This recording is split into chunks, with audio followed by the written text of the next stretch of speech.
the stand. I carry that crest in my hand, rain on my shoulders, still I stand. Tell me who wears it like we can.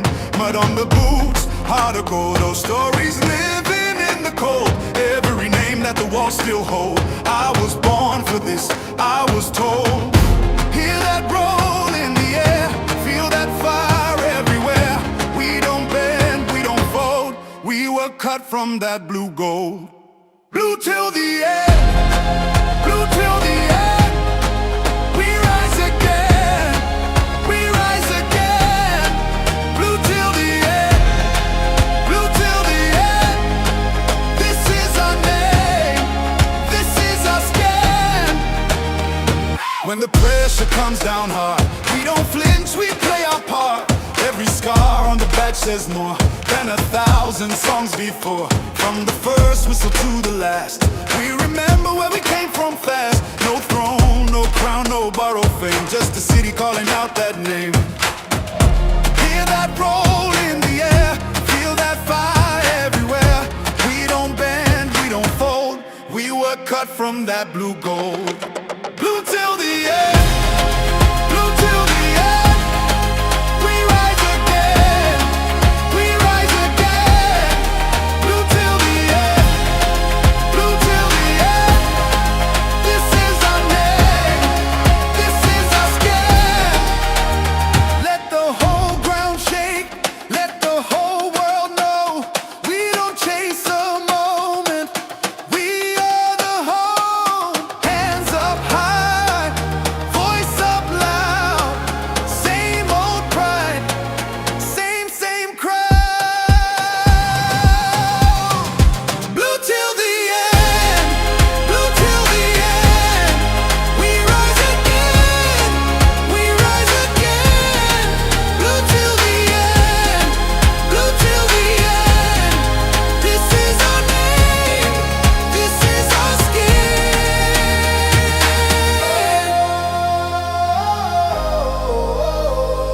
Yeah. Ooh. Blue till the end, blue till the end. Loyalty stays even through the storm.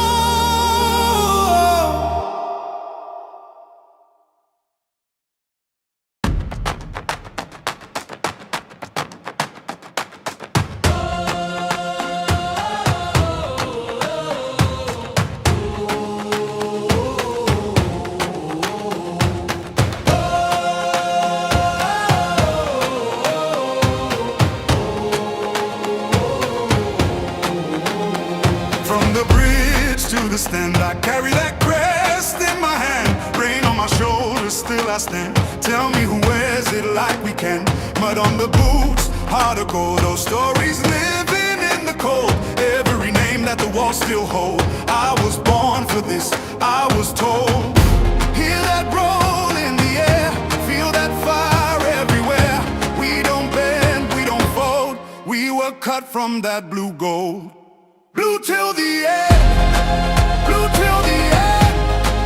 We rise again, we rise again. Blue till the end, blue till the end. This is our name, this is our skin.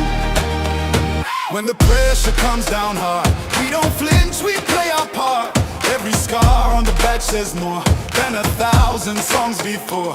From the first whistle to the last, we remember where we came from fast. No throne, no crown, no borrowed fame, just a city calling out that name. Hear that roll in the air, feel that fire everywhere. We don't bend, we don't fold. We were cut from that blue gold. Blue till the end, blue till the end. We rise again, we rise again. Blue till the end, blue till the end. This is our name, this is our skin. Let the whole ground shake, let the whole world know. We don't chase a moment, we are the home. Hands up high, voice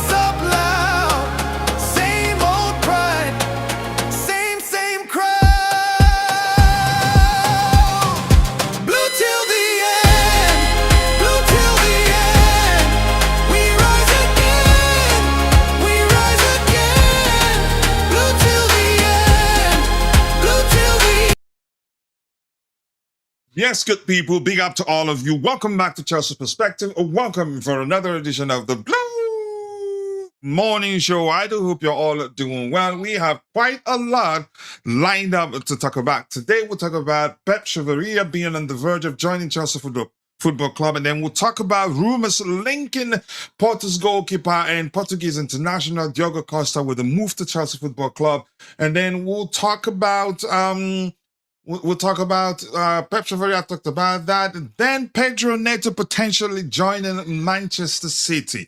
And as the show progresses, be rest assured, if anything new emerges, this will be one of the first places you hear about them. And as usual, we will go news hunting.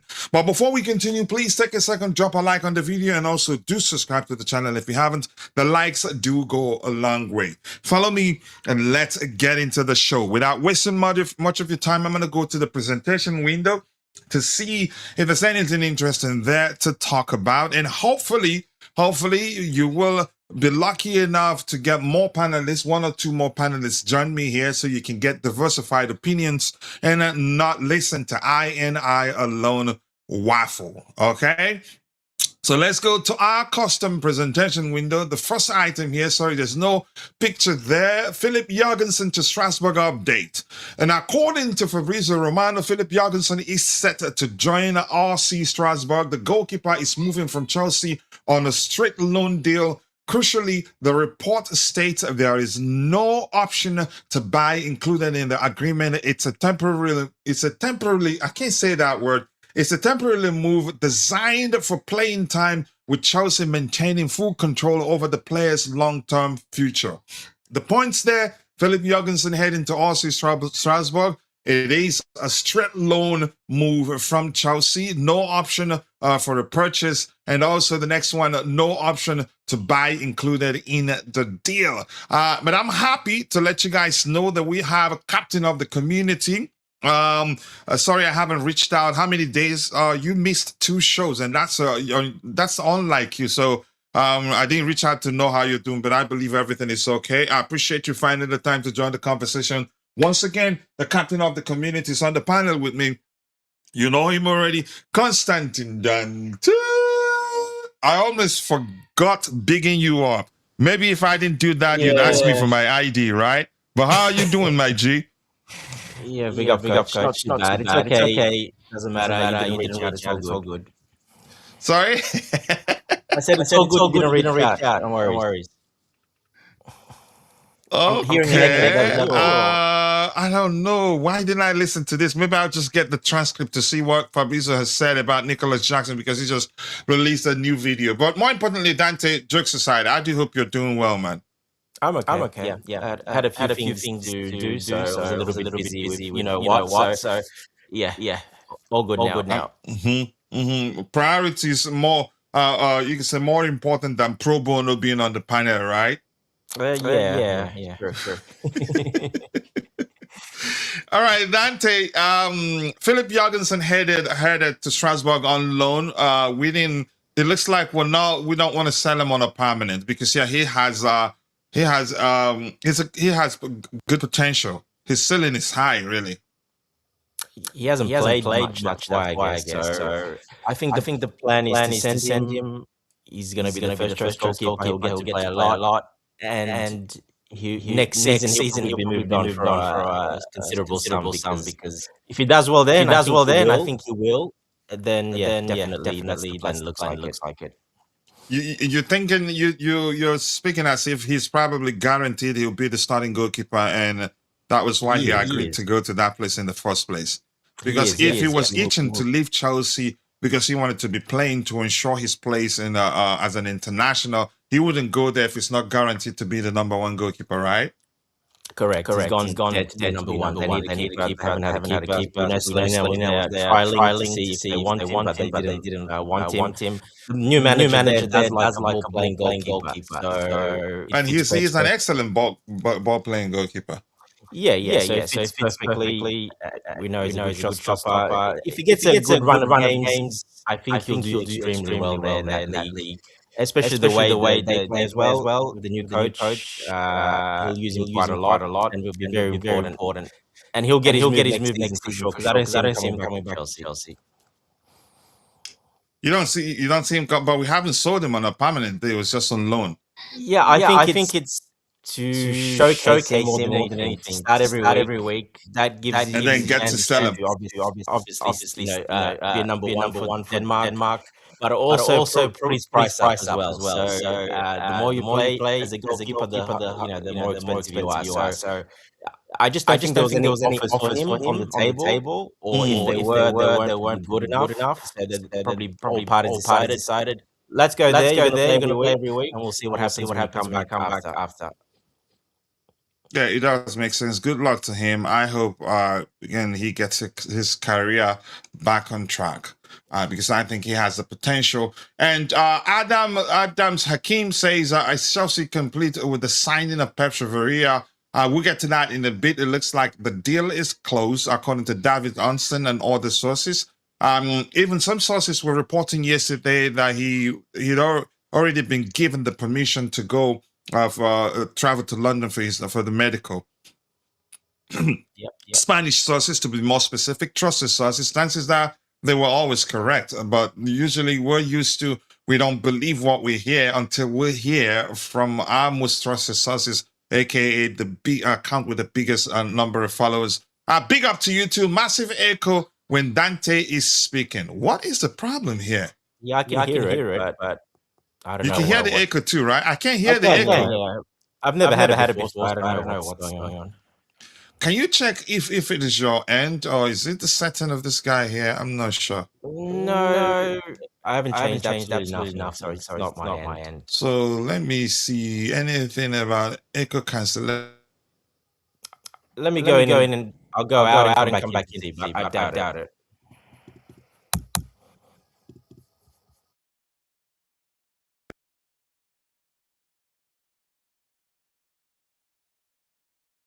Scrambling when used with AI noise cancelling. Because I'm using something that cancels noise. So I hope that fixes it. I'm not sure what's going on here. It could be the streaming software. But yeah, okay. I'm not sure. Oh, it's still there. It's still there? It's actually louder now. Does mine echo? Yours doesn't, no. Maybe just reduce the volume of your microphone. I'm not sure what's going on there. All right, very low already. Still echo, guys. So I'm gonna try to fix it quickly. That's gonna become a slow us down here now. I'm not sure how we're gonna solve that problem.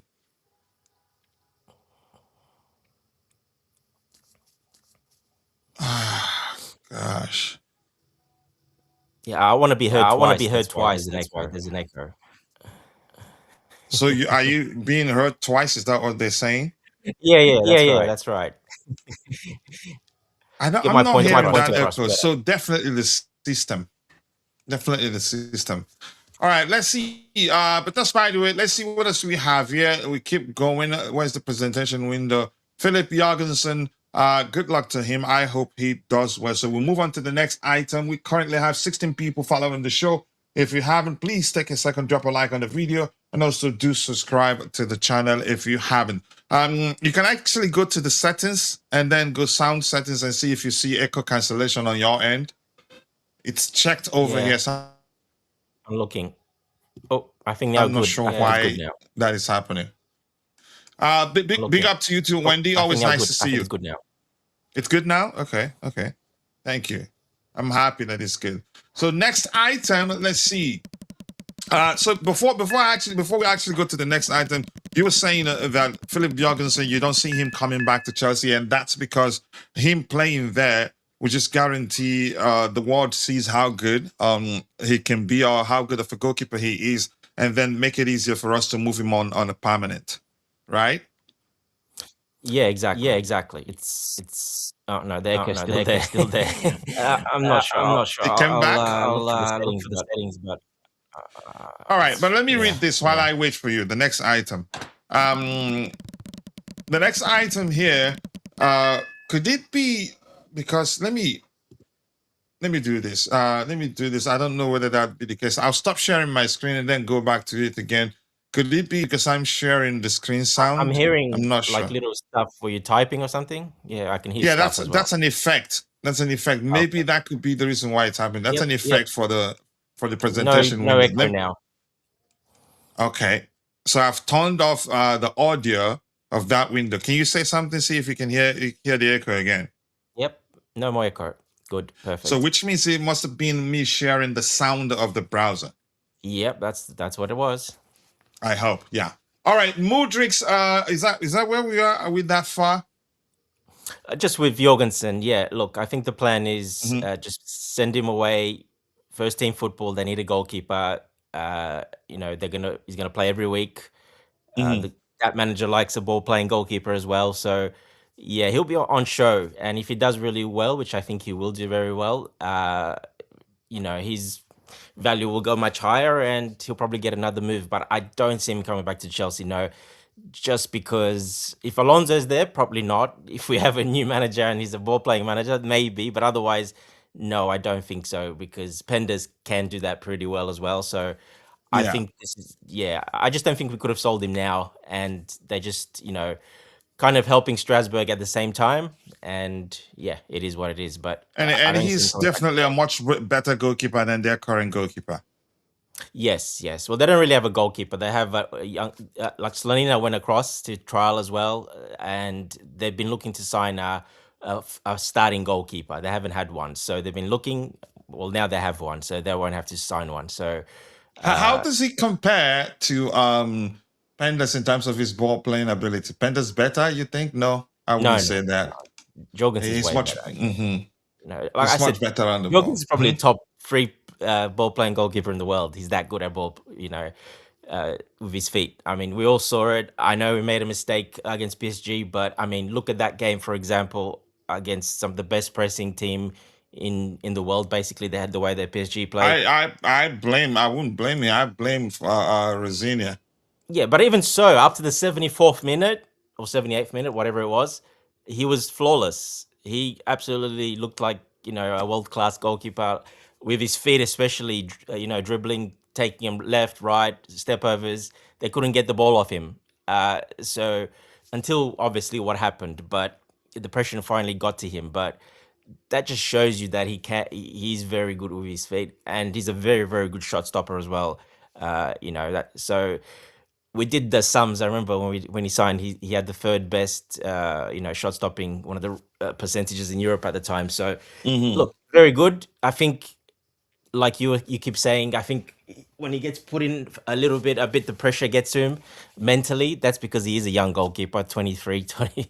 That's very young for a goalkeeper. He So couldn't compete. I think that's the only problem because he did well in the Conference League for us because he was our dedicated goalkeeper for that competition. He was brilliant throughout the competition in the there was no final pressure as on him. well.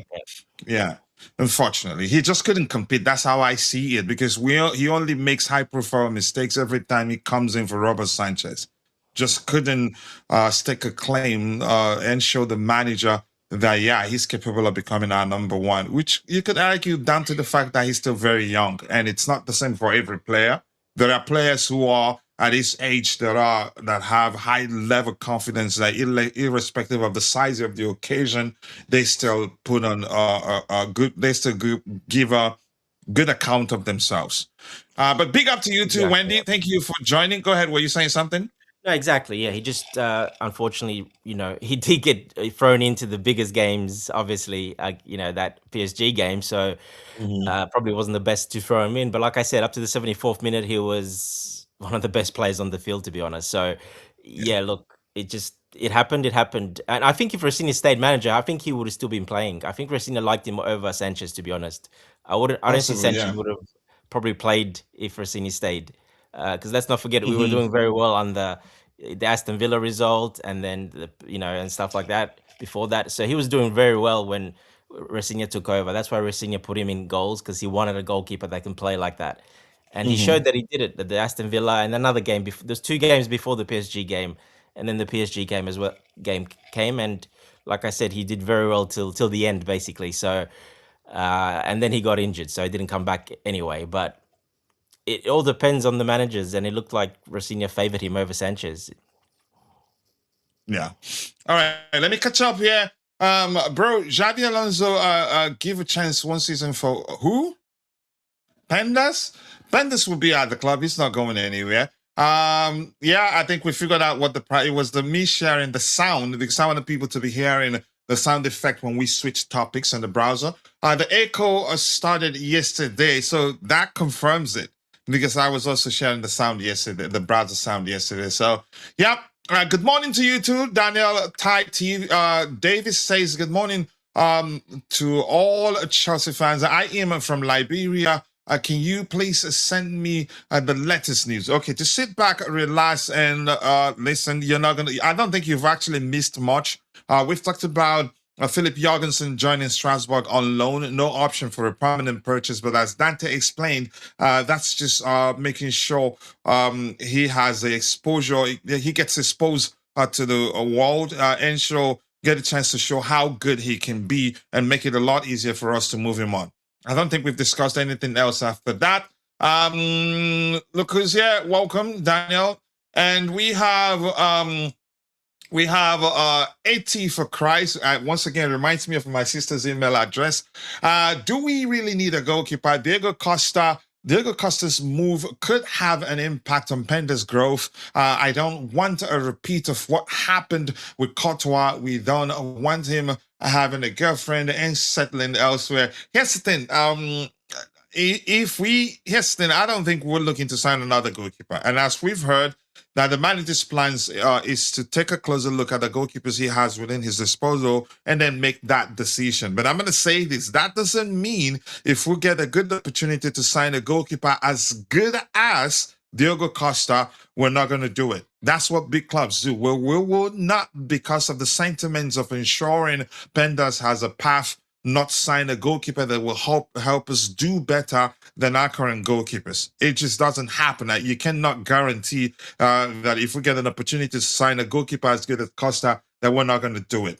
There's no world where that happened. But irrespective of whether we sign another goalkeeper, if we sign, let's say, if that opportunity presents itself and we go on and sign Costa, I think the most likely goalkeeper to leave would be Roberto Sanchez. I don't think Pendas will be concerned. Pendas seems like a very confident chap, and will not be in a rush. He knows his integration process will be a gradual process, and probably maybe next season, if he proves that he can be number one, then he'll be a number one. Definitely next season will be in the Champions League. We'll have a lot of games to play, European assignments, and then the Premier League. But yeah, you risk losing. Sorry, coach. I think you risk losing both of them if you sign a goalkeeper now. To be honest, you think both will leave? Well, you're signing a number one. Say we pay the 60 million for Diogo Costa. What does that tell Sanchez? He's not number one anymore, basically, because you're not signing 60 million to be number two. So he leaves. What's that telling Pendas? Well, we just signed this guy. He's going to be for another 3, 4, 5 years our number one goalkeeper, basically. So that's why I don't think it will happen. And yeah, when I saw you post that, I was like, what? They're really going to go? I couldn't believe it, but yeah, we did find out that it wasn't. No, it wasn't. It was because they were consoling him for the passing of his grandfather. Yes, yeah. Yeah. So, but let me say this, Dante. You just said if we sign him, we'll risk losing both, right? You probably do lose both, yes. Okay, what's the difference now if we don't sign him? Pendas is not guaranteed. Number one, and Sanchez is only got a couple what's the difference? Why would Pendas want to leave if we sign Diogo Costa? If it's not itching to leave now, that we have Sanchez, who you could argue the guaranteed number one. Are you trying to say that he feels like he's capable of outshining Sanchez? Is that what you're saying? That a little bit, but also it's Sanchez's contract, yeah. So if Diogo Costa comes in, he signs a 6-year contract. Sanchez got 2.5 years or something left on his contract. So if Pendas stays and this year and loans or whatever, well, next season he'll be probably expecting to go head to head to get that position of Sanchez. And yeah, probably I think because Pendas is very good with his feet as well, and he's got the size as well. he thinks he can probably do that.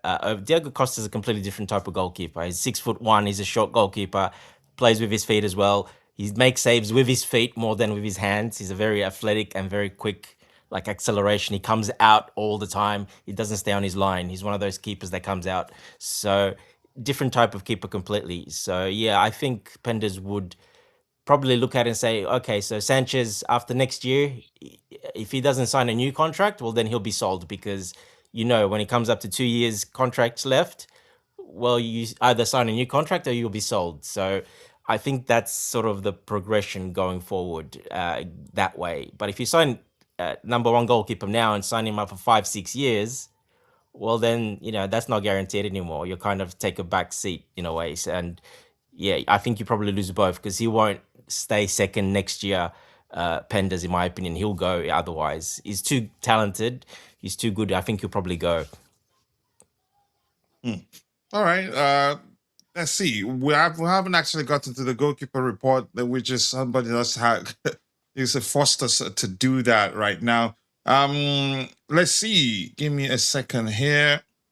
Preparing a presentation here. I hope this gets it done before my battery runs down. Next item we have here.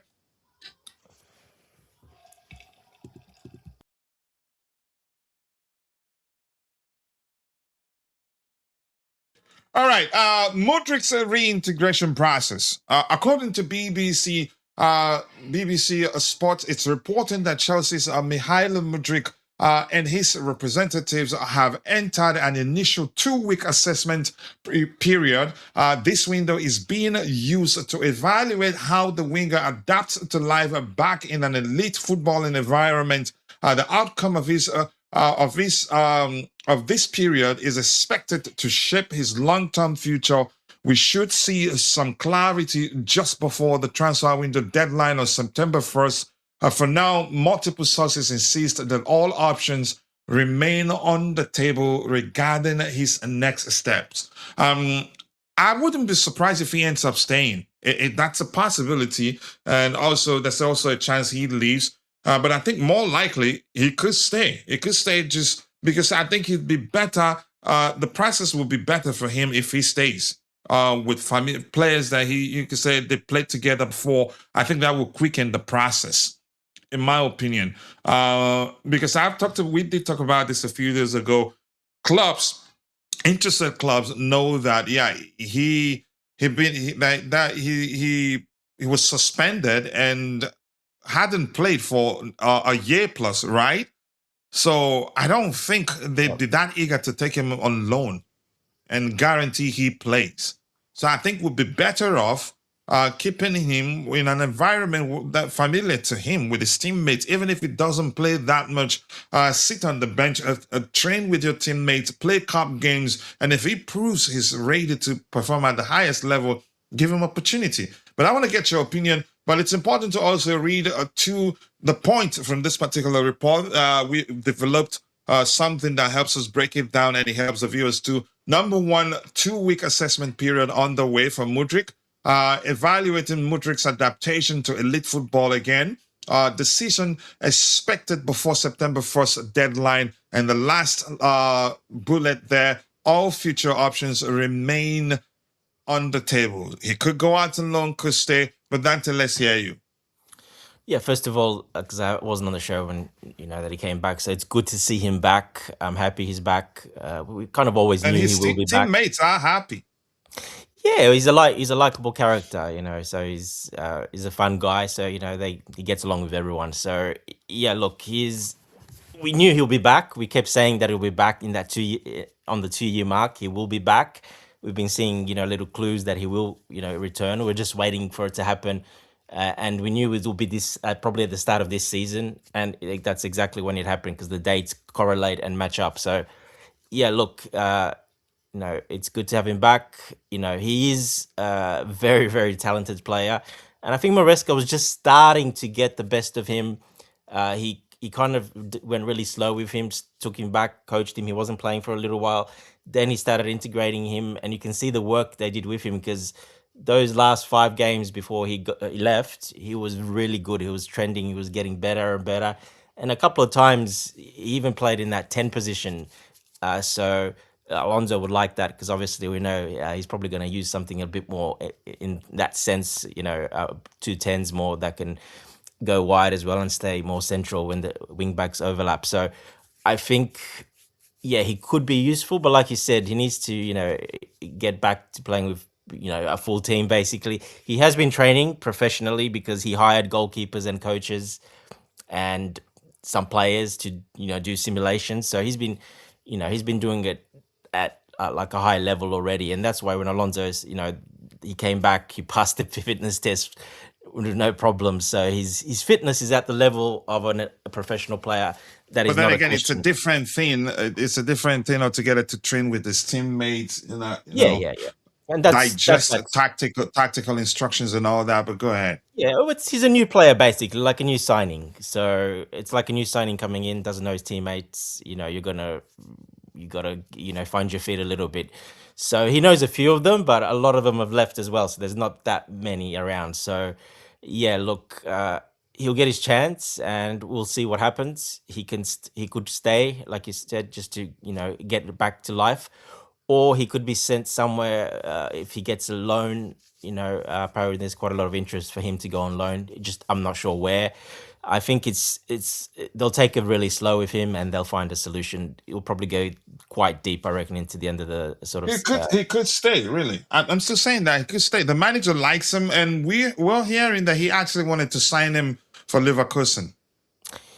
Yes. So look, it all depends. We might have a couple of surprise departures as well, and that will leave him room to stay and slowly build, just like Maresca was implementing him, and gain the confidence of the manager and himself and his teammates, and yeah, get going again. So it could be an option. Yeah, we'll wait and see. It's hard to say now, really, to be honest. But number one, it's good to see him back because I think he's got immense potential. He's a very, very talented player.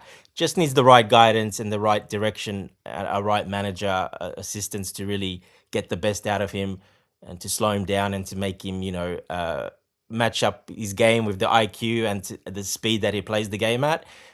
Just match it all up. And Maresca was starting to do that, like I said, but then unfortunately he left. So we'll see I'm what going to happens. say this also. I think he wasn't as bad as a lot of Chelsea fans make it to be. It's just No, that we have that toxic culture of having one player that we pick on at any given particular period in the club's history. I think all he needed at the time was consistent game time. Consistent game time. He's that sort of player. He has it in him. Very highly technically gifted, but an emotional individual. It was easy for him to lose confidence, but it is what it is right now. Let's see. It's up to the manager to decide what he does with him. But thing is, like I said, when you're that fast, because he's the quickest by far we have. No one comes probably close to how quick he is with the ball at his feet and running and maybe dribbling. Hato. No, I don't think no. Not Really? acceleration and speed. No, he's got them both. He off the spot and speed. Where Hato's just got acceleration, and then after that it's harder. But I'm talking about with the ball and dribbling at the same time. That takes a lot of IQ to match up with your feet. What you're doing, that takes a lot of balance. So, But he's able to do both. yeah, he's He able to has do both. excellent ball control, everything. Yeah, just not consistently because, like I said, he was probably playing too fast at times and he wasn't marrying up. But the right manager, the right coach to get it out of him, put him in the right environment, with the right people around him, he's got that world-class talent. Like there's not many players on the planet that can do what he does at the speed he does it at. So, and we saw glimpses of that, some very, very good glimpses. Like I said before, he got banned. The last sort of few games he played, he was, on fire. He was scoring, assisting, and just looked unstoppable. In especially the last game before he left, he looked really, really good. So Did well in the Conference League for us. yeah. So he did well there as well. So yeah, look, immense talent. Let's just hope that he gets it together and gets his career back on track. It doesn't have to be at Chelsea. I just wish him well. All right. He says Fabrizio on YouTube. Tosin could also leave. I am in the dreamland. Could is not definite, so don't start dreaming yet. I need some clarity about a suspended transfer ban. When does it start? I don't think it takes effect except if we break a particular rule. Dante, am I correct? Yes, so the ban will start now from this window, but it's only if we're not we Break can a still do particular transfers. rule, right? We can do the transfers. You just can't break any rules in that time. If you do, then it's like we're like on probation. Then the ban takes effect. Correct. We're on probation basically. So if we do something bad within this 2 year 2 big window transfers, then we get slapped pretty bad. Then it takes effect, and you're gonna get banned, no transfers at all for the next 2 seasons. So at the moment, it's just don't make any mistakes in these next 2 transfer windows. Okay. All right. Thank you so much for that. And AT for Christ, you heard that. And my bro, Vic is in the house. Vic, I appreciate you finding time to join the conversation. Respect to you. I do hope you're doing well. And what else do we have here? Thompson Minlin says we are playing Champions League next season, and Costa and with Costa and Penda. I guess that's exactly what you wanted to say. And the identity crisis is in the house. Brianni, how you? Sell Pedro Neto, that could happen, but everything comes down to whether the manager wants to keep him. If the manager wants to keep him, even if Man City brings 75 million pounds, I think would say no. It depends on how the manager values him. Well, let's hear what you have to say here. He says his fellow countryman gave him that illegal substance, thinking that Mudryk gets banned and serves the front line against Russia, since they are always okay. You are dragging me into politics right now, even though I know you didn't mean that, but I get the joke there. It's a good one, but sorry, I won't read it. All right, Brianna, how you ripping hard? X-Mark, the sport, Contender FC, Jackson FC, Code Palmer, Vivel FC, and the list keeps growing. And I'm right. Now he's Kinetic at Chelsea FC. Yeah. All right. Mudryk now know as Ukrainian, he cannot trust no one. I agree. Wrong move, and he is out of football. I think he's learned his lesson. But yeah, the rules clearly states you are responsible for whatever you ingest. Prince Congo, thank you. Tosin to go, we're hearing, but we'll get to that in a bit. But it's not one of the things we have lined up here. But I appreciate you finding the time to join the conversation. All right, what do we have? Next one, let's move on.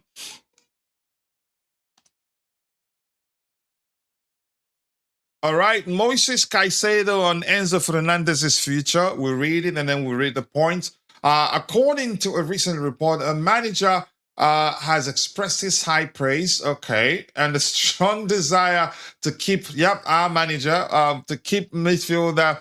We're trying to get the software to be independent, but it's sounding stupid sometimes. Enzo Fernandez at the club, the manager described Enzo not just as an incredible talent on the pitch, but as a great person off it. While he made it clear that he wants the player to stay, he pointedly refused to discuss the specifics of any potential move. He concluded by saying that if Enzo remains with the squad, it will be massive. For their upcoming campaign, for now, the focus remains on the player's value to the team. Okay, it just skipped everything, the detail, the title that I gave it. I think Moises Caicedo during an interview said he loves Enzo and he'd be happy if he stays. But that's all he can say for now. Wouldn't elaborate. Maybe he knows more than he's willing to divulge, maybe. But he doesn't want to. He just wants him to stay. Yeah, but Dante, anything else you want to say there?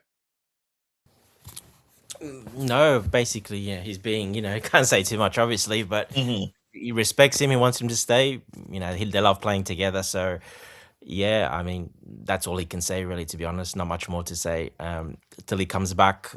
If he comes back this preseason, we'll wait and see what happens. So, time will tell. Yeah.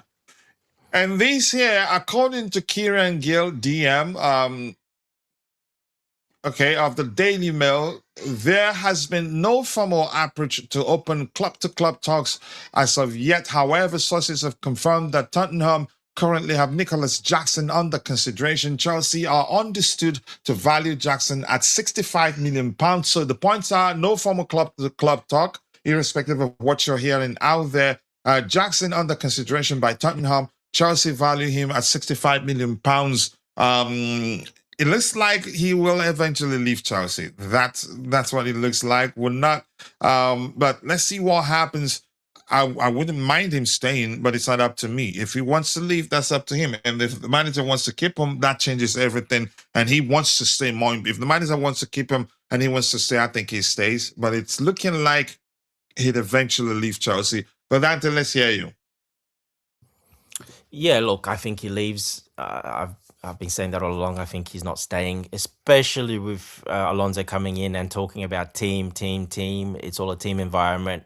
The team comes first, no individuals. And we know what Jackson said in the past about stuff like that. He wants to be number one if he comes back. He wants a guaranteed start. He wants this, he wants that. So I don't think that sits too well. I don't think that will work with Alonso, but I think he's already kind of probably a little bit burnt that bridge with the Chelsea hierarchy, directors, etc. What happened with Bayern Munich. So yeah, I don't see him staying, to be honest. I'll be very, very surprised if he stays. So we'll see what happens. But I think he will be sold. Probably Aston Villa, maybe Tottenham. Who knows? Basically, whoever bids the highest, and I think Chelsea will take it. If anyone bids what they asked for, which is 65 million, I think, I think they will let him go. No problem if a bid comes in that region. And if the valuation is met. Yeah, correct. And I think from what I saw, it's 65 million. I think that's sort of the around figure, which is fair enough, yes, because he hasn't really played enough. Did okay at Bayern Munich, but didn't play that much or to do enough. He wasn't exceptional.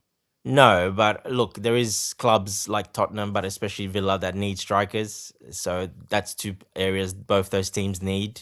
So especially Aston Villa. Don't be surprised that will probably happen, something like that. I don't see us selling to Tottenham unless they probably gazump Aston Villa and pay a lot more, maybe then. But otherwise, I don't see it happening to Tottenham. I don't think we want to sell, locally next door, basically. So I think with Aston Villa, they'll always be the first preference because of the relationship as well, obviously, with Villa as well. All right, I think he ends up at Villa, in my opinion. Of course, Moses will say that together they are Kaisenzo. I agree.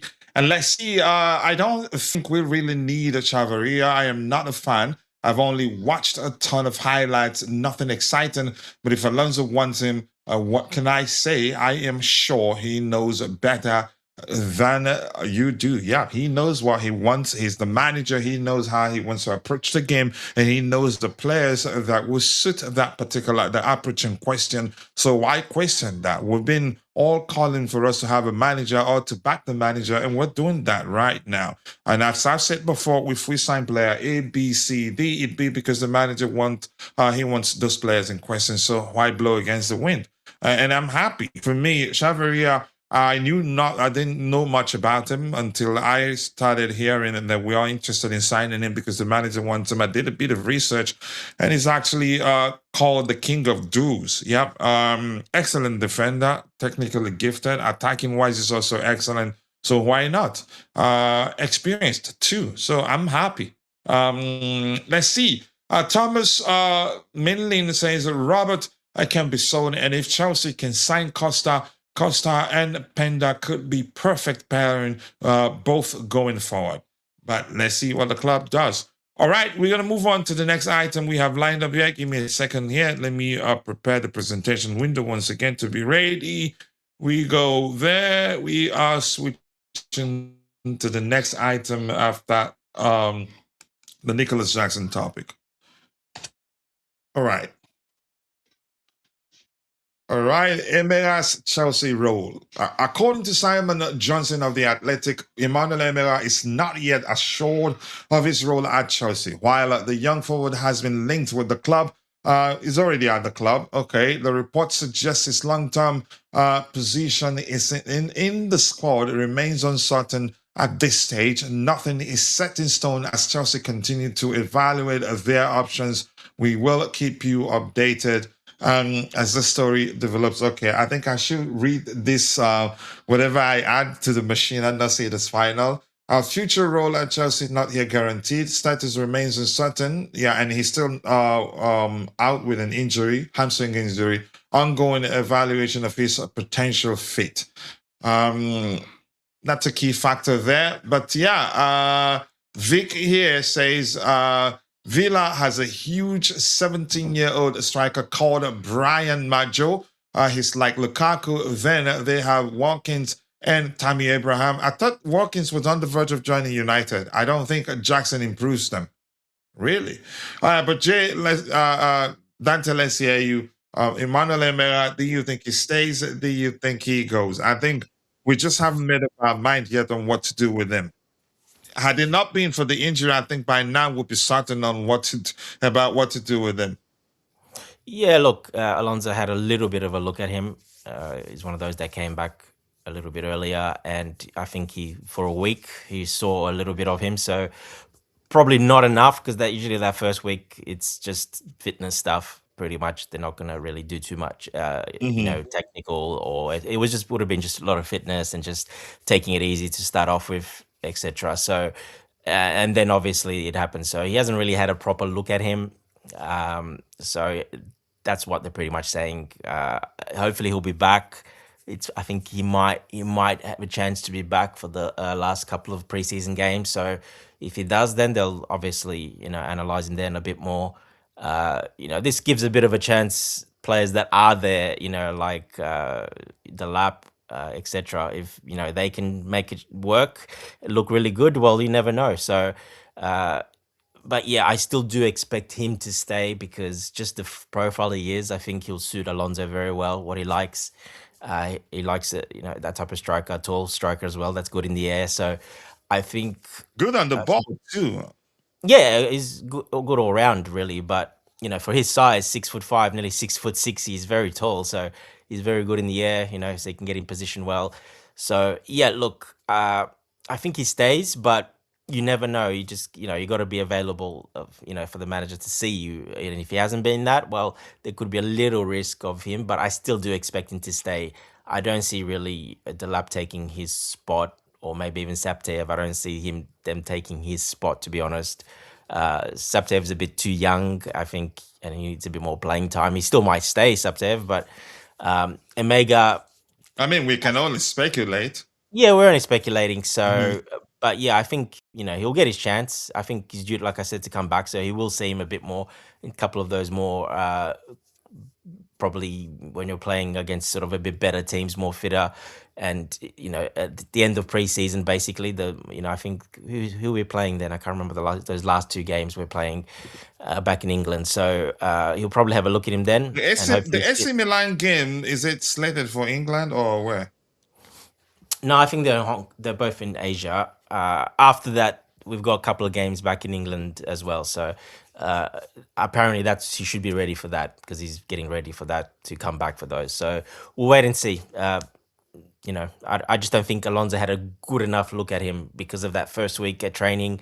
Like I said, it's more fitness training and slowly getting up to pace, testing the players, how much fat they put on and how much meat they put on during the off season. So they're taking all the skin grafts and everything and checking all their fitness levels and getting them back up to proper fitness levels.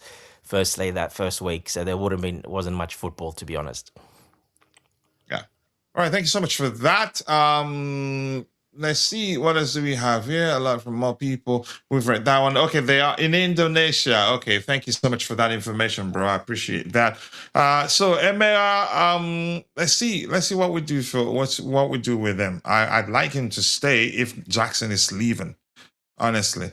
By the way, Emera out. I've always known you don't like him. Barco out. I think Barco could stay, but not certain. It's up to the manager to decide. I and Bobby had a lengthy debate yesterday, and then we had to end it when we all you could say, realize, okay, you know what? Why are we even fighting over whether he's good enough or not? Well, we're not even certain he stays. I get it. We've gotten an official announcement from the club, but that doesn't mean that he's definitely staying. The manager will get an opportunity to see him in training and decide what to do with him. But I think he stays because he's properly equipped. Has excellent vision, excellent ball control.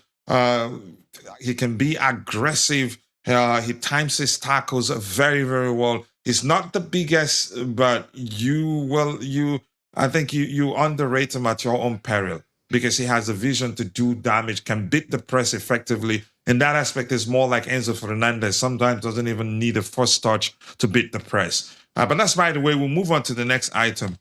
Yeah, and we don't have that profile, really, really short player like that because he's the shortest by everyone. So that sometimes the managers like to have a player like that because a player like that, like you said, Pressy, it's very hard to take the ball off him because he keeps the ball very close to his feet, You and can muscle him off the ball easily. You'd have to like wrestle him down or foul him to get the yeah, ball. because the ball's very close to his feet because he's very small, and sometimes those really small players they have a huge advantage in certain, depends how you use them. But a manager always likes one that type to have that something different, and that's probably why I think he will stay because he would like to have that little something different that you can, look at and throw at certain games.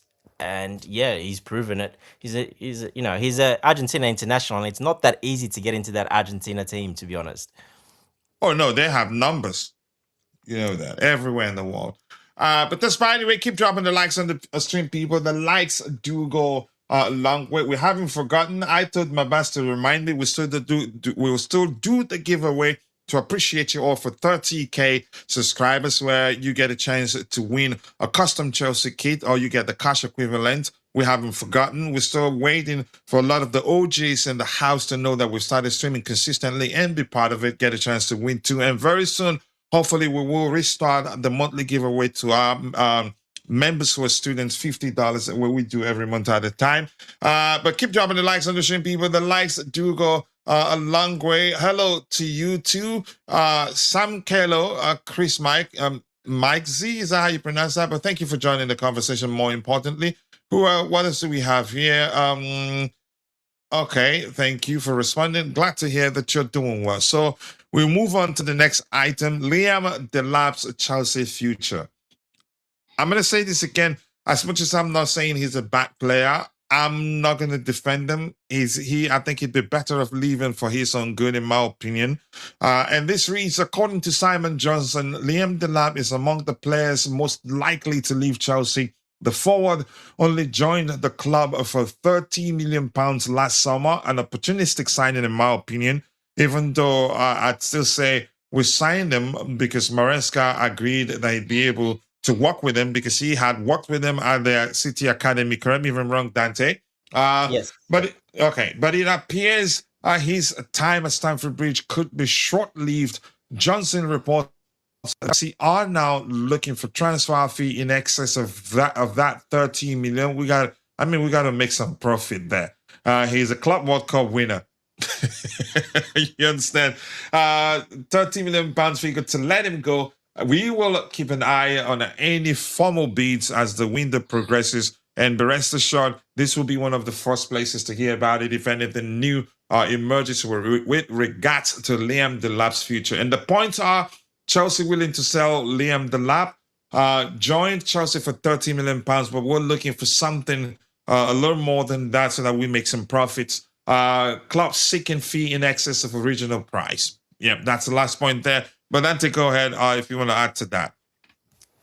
Yeah, I mean, his book value will be a little bit lower than that anyway, probably be around 26 million. So really, even 30 million, you're still making a little bit of a profit. So yeah, look, the market, while the market is high at the moment and prices are The crazy, market is inflated. Yeah, it's inflated. It's probably a good time to sell him because a lot of those clubs coming up that play that style of transitional football, that sit back and play transitional football, which he did very well at Ipswich. That's how they played.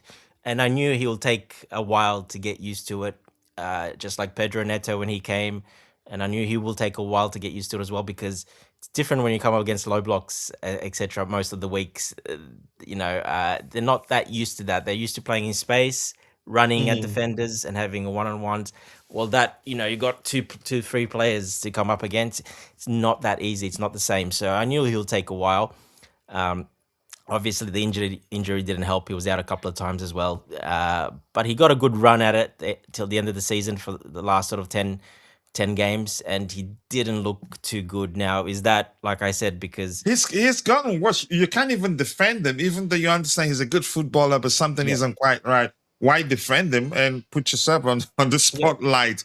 He's even when he played with those kids, usually you expect the more mature player on the pitch or the most experienced from, or let me just use a more familiar language there, to assert themselves differently, or you expect to see things that show, yeah, that guy there is more experienced than the younger ones, but he was worse. The younger ones did better than him on that day, really. Yeah, because he's trying too hard. He is young as well. Let's not forget. 23. Yeah, he's young too, but he's more experienced than you can say than every other player that was on the pitch on that day, except Tosin, right? Yeah, but go ahead. Yeah, so he's trying too hard, and when you try too hard to, it doesn't usually go well. You gotta be balanced and you gotta calm yourself. He's trying very hard, and that's not his natural game. So it's not looking good, to be honest, because of that. So I don't think he's settled yet. I really don't think he's settled. He's still going at 100 miles an hour. He's not settled. Yeah. Yeah, he's still playing like 100 miles an hour, like he did at Ipswich, which I knew will happen. And that's why I said the first 6 months might be a bit rough, which it was basically because that's all he had. Because he was out a lot as well. So now the club need to make a decision. Do you give a new guy a go, or do you actually you could risk the same thing happening to that new guy coming in, because that new guy coming in sort of played a little bit similar as well, in transition more than anything. So it just depends, really, to be honest. Do they give Omega, like we said, a go, or they stick with the lap and give him he's had a bit of experience? Has he changed up? Well, he hasn't looked at it in the preseason, and that's probably why Alonso, and not just Alonso, because let's not forget, there's a lot of other ex-coaches there, ex-assistant coaches in that coaching staff, so they all know him pretty well anyway. So they probably haven't seen enough for him to stay. He probably hasn't taken that next step, and it is what it is. They're probably looking to move him on because he was, like you say, it was too good to turn down at that price.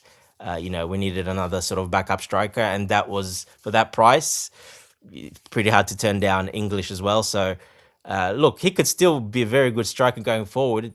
Probably might not be at Chelsea. Maybe could. We don't know. But I think it'll be pretty hard for him to get his place back. Even if he stays, he'll be pretty down the pecking order and won't get many game time. If we were in Europe, it just wouldn't make sense for him to stay. Yeah, if we were in Europe, maybe. Yeah. He needs a fresh start. Yeah, he needs another start. That's the decision Chelsea have to make, and the coaches, they have to make that decision. Like I said, you bringing Omega in, another striker, but Omega is first time to the league. Strasbourg play that sort of fast transitional type football as well.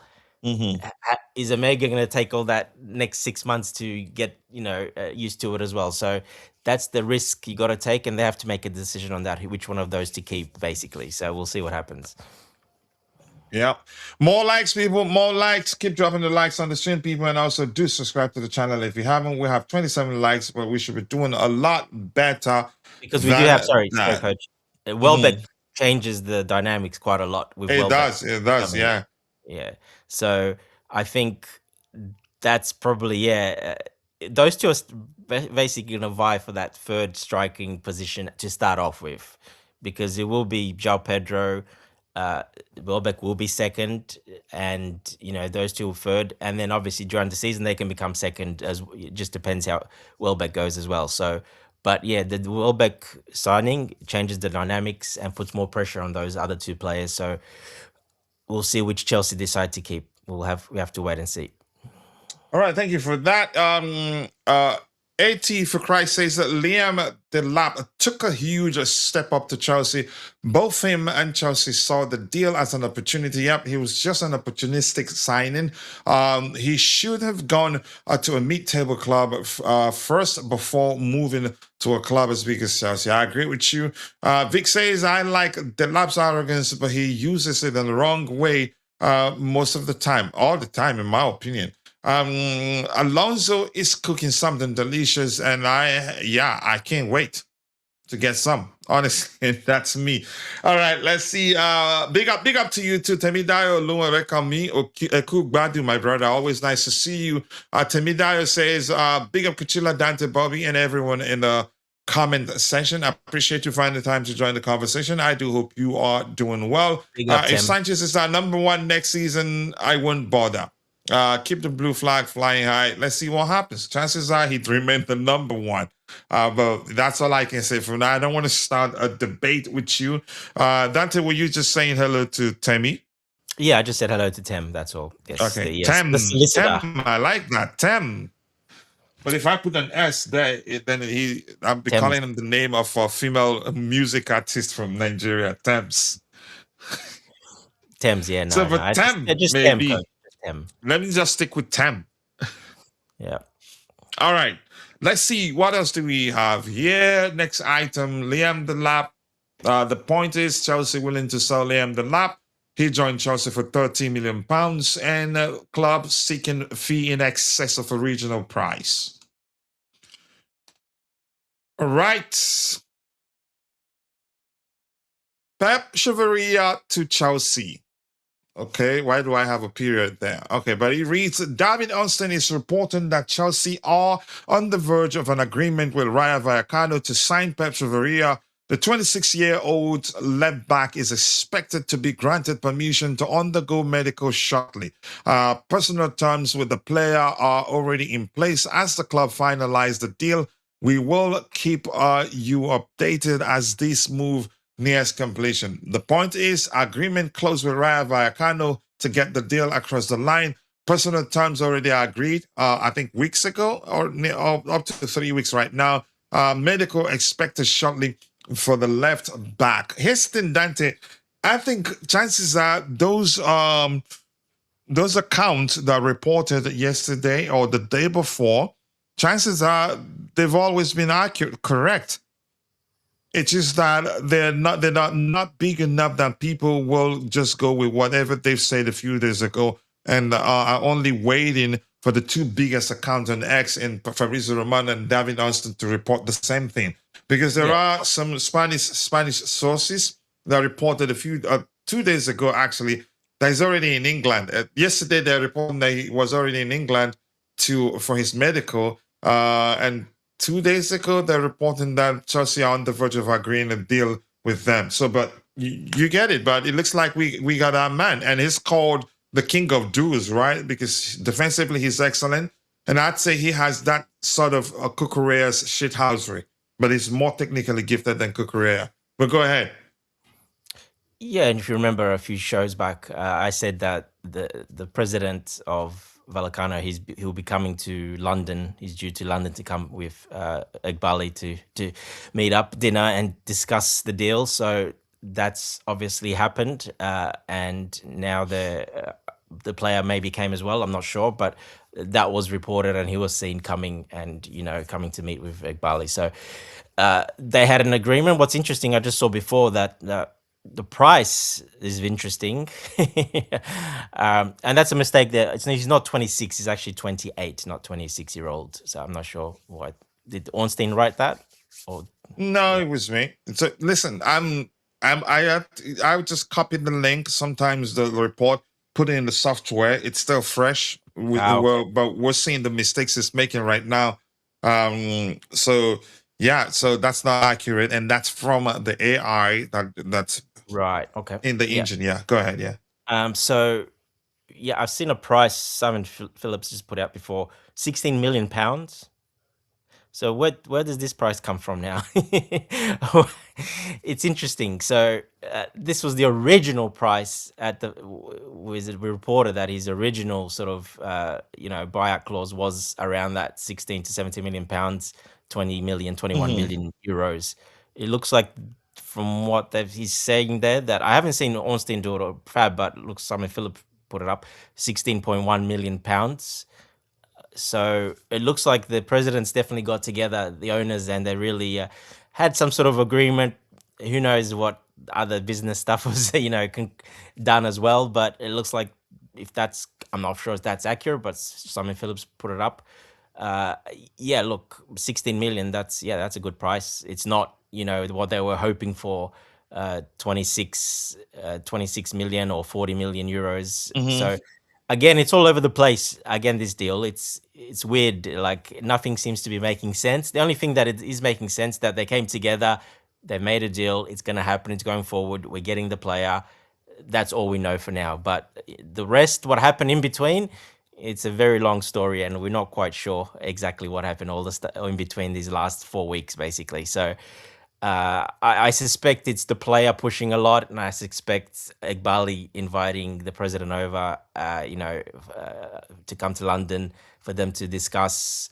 And when owners get involved, usually there's an outcome always because there's always other deals and other little.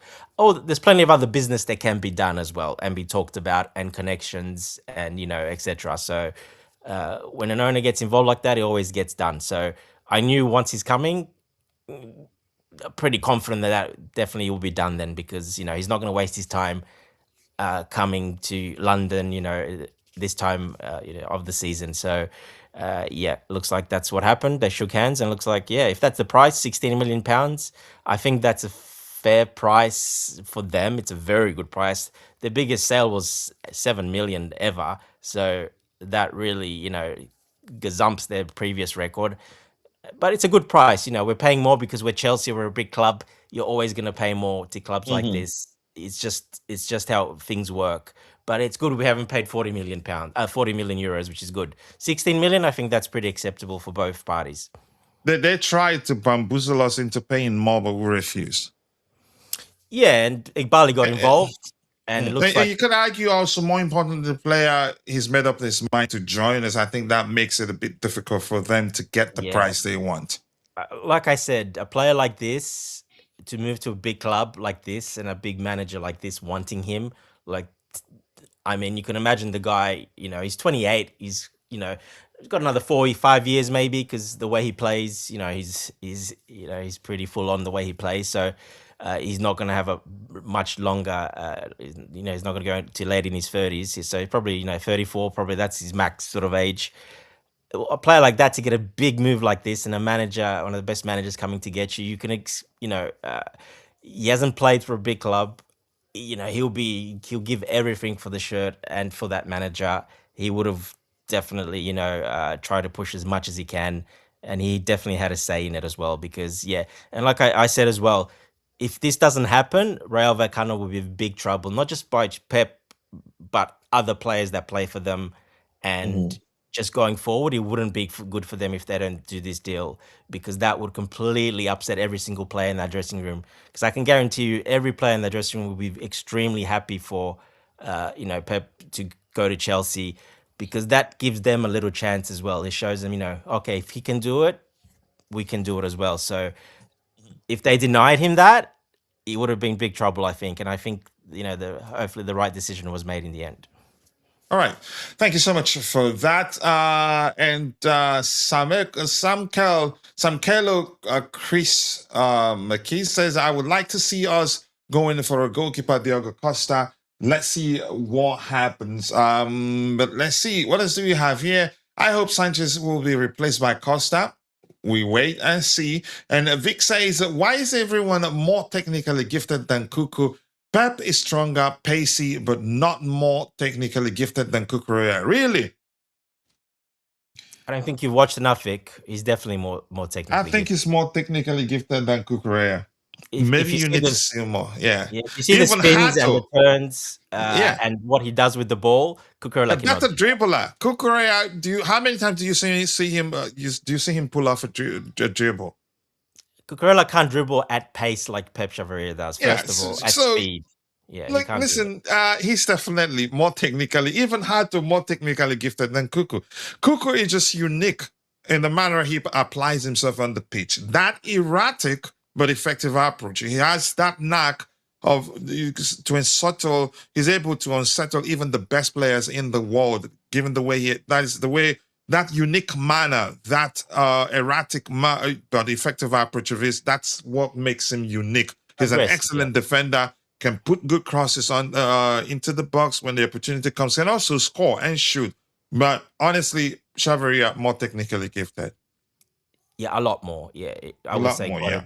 there's quite a big distance there because, like I said, the way he can run with the ball and dribble with the ball at speed, high speed as well. Cucurella can't do that. He's got his head down all the time. Cucurella, he looks for to give the pass off. You know, he wouldn't take his man on. Have you seen And we're Cucurella not ever take saying a he's a man on? bad player. No, I'm just saying. Yeah, he's just they're just different. Technically, Yeah, yeah, technically, Cucurella cannot do what Pep Chavarría, and that doesn't make him less of a left back. He's probably the best left back in the world. He's proved it again, hasn't he, Cucurella? That he's probably the best left back in the world. So, yeah, but just not going forward. No, definitely not even close. yeah. And by the way, we're working on something we want to be using less and less outside resources. We can also go to our web app in chelseaperspective.com and pull up stats of players who signed already. But we want to design the presentation window that if we need the statistics of any particular player to show, it shows. If you want to compare that player to anybody, we're able to do that. That way, we'll start having less and less issues of the system, or you could say something draining the memory of the system. And yeah, and leading to us shutting down the show or me getting knocked off. But yeah, I think Chavarria more technically gifted than Cucurella. I've had enough of Jackson. He must be sold. It's up to the manager, but it looks like he's definitely going to leave. Bamboozle is a great vocabulary. Well, I like it, but it's not a word I use that a lot. It's just like I liked using the word irrespective, but didn't use it that much until Vic started saying it in the chat. I think he said it one time and that's it. But there's hardly a day that I'll host a show without using the word irrespective. All right, Pep Chavarría is a master of interception, and his low center of gravity, just like Cucurella, helps with 1v1 duels. Andrew Phillips, thank you for that comment there. I haven't seen any comment that I say is a delicious comment that I would have popped the balloon or fireworks. But nice to see you, Andrew Phillips. Thank you for joining.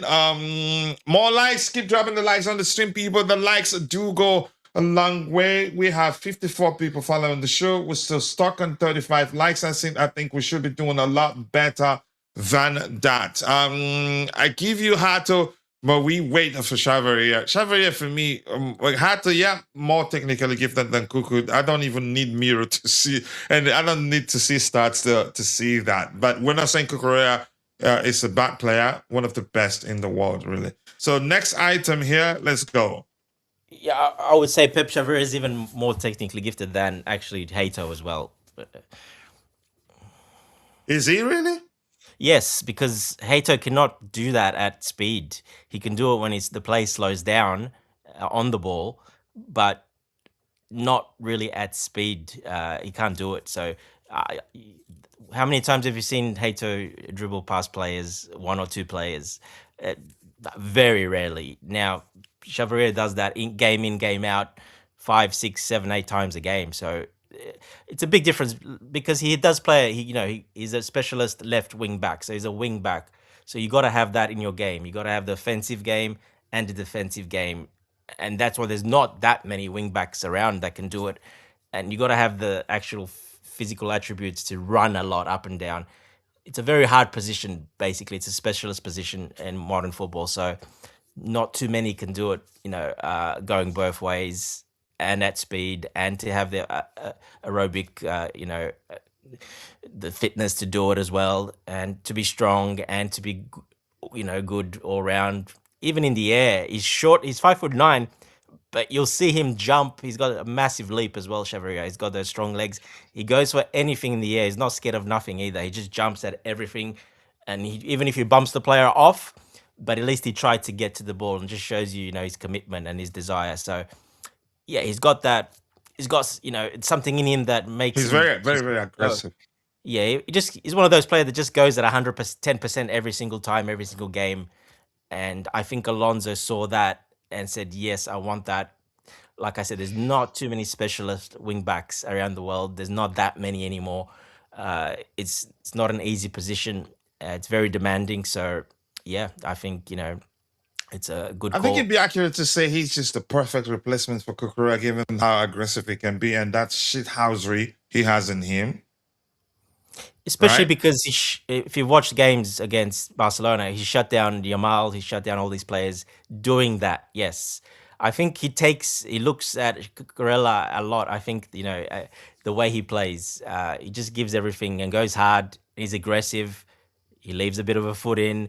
He goes hard. He doesn't back out of a tackle. He plays a little bit sometimes on the edge, a bit dirty as well, because you got to, when you're 5'9", 5'8", how he's short, you got to play that way.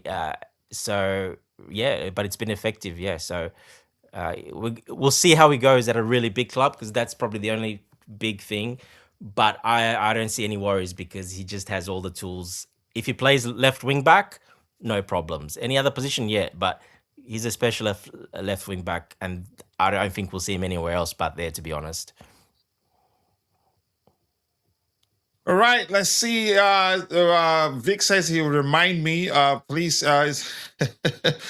Premier League is different to La Liga. Dribbling is not the same thing as, you could say, physicality, and he's a physical player too. Dribble is not something you lose anyway. If you're able to dribble, you're able to dribble irrespective of where you play. Yeah, and it's easy, a lot easier to dribble anyone that comes at you hard than any person that you stands, looks at you, and hesitates to come at you. Those are the more difficult ones to dribble. But anybody that comes in with first power, they're the easiest to dribble, if you understand football. Big up to you too. The Truth 888. Nice to see you. Pep is more creative. Cucurella with more variations. Let's hope that he lives up to it. Pep is technical with speed and a fast thinker. Dante agrees with you. And also, in my opinion, I think I like that title, the King of Duels. I've seen him, tie down Yamal, got him mad that he started misbehaving. Yeah, Real Madrid players too. He did that to them, and I think the rumors are that what's his name? Alonso learned a lot more about him when his Real Madrid team played against them. I think I read that online. Pep is dirty, fast player. That's all. Intelligent too, in my opinion. But I like the dirty aspect. At least you agree he has that a bit of that Cucurella aspect to his game. Xavi seems to recreate a better version of Grimaldo with more pace, and also a player that never made it into professional football until late in age will always be hungrier. It's now or never for him. This is a delicious comment, because this is, you could say, driven by your intelligence and understanding of the game. You could argue that's the sort of thing that defined Didier Drogba's career. He emerged onto the big scenes and got an opportunity to play for a club for Chelsea, like as big as Chelsea football club. You could say not late in his career, but not early. So he's hungry. It is like that season when we know, we all as Chelsea fans knew that the players we had at the time, I think it was in 2012, that was their practically the last opportunity they have to win the Champions League. We knew they were going to pull it off somehow, irrespective of who we faced.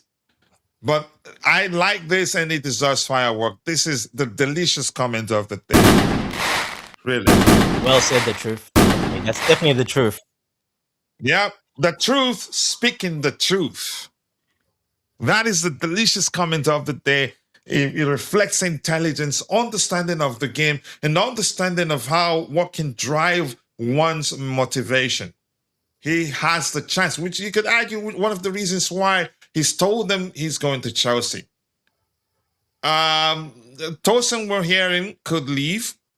It's still not definite at this point, but could leave. But I'm happy we're getting Pep Chavarría. The manager wants him, and I think he makes a whole lot of difference. He's experienced, he's played tons of games.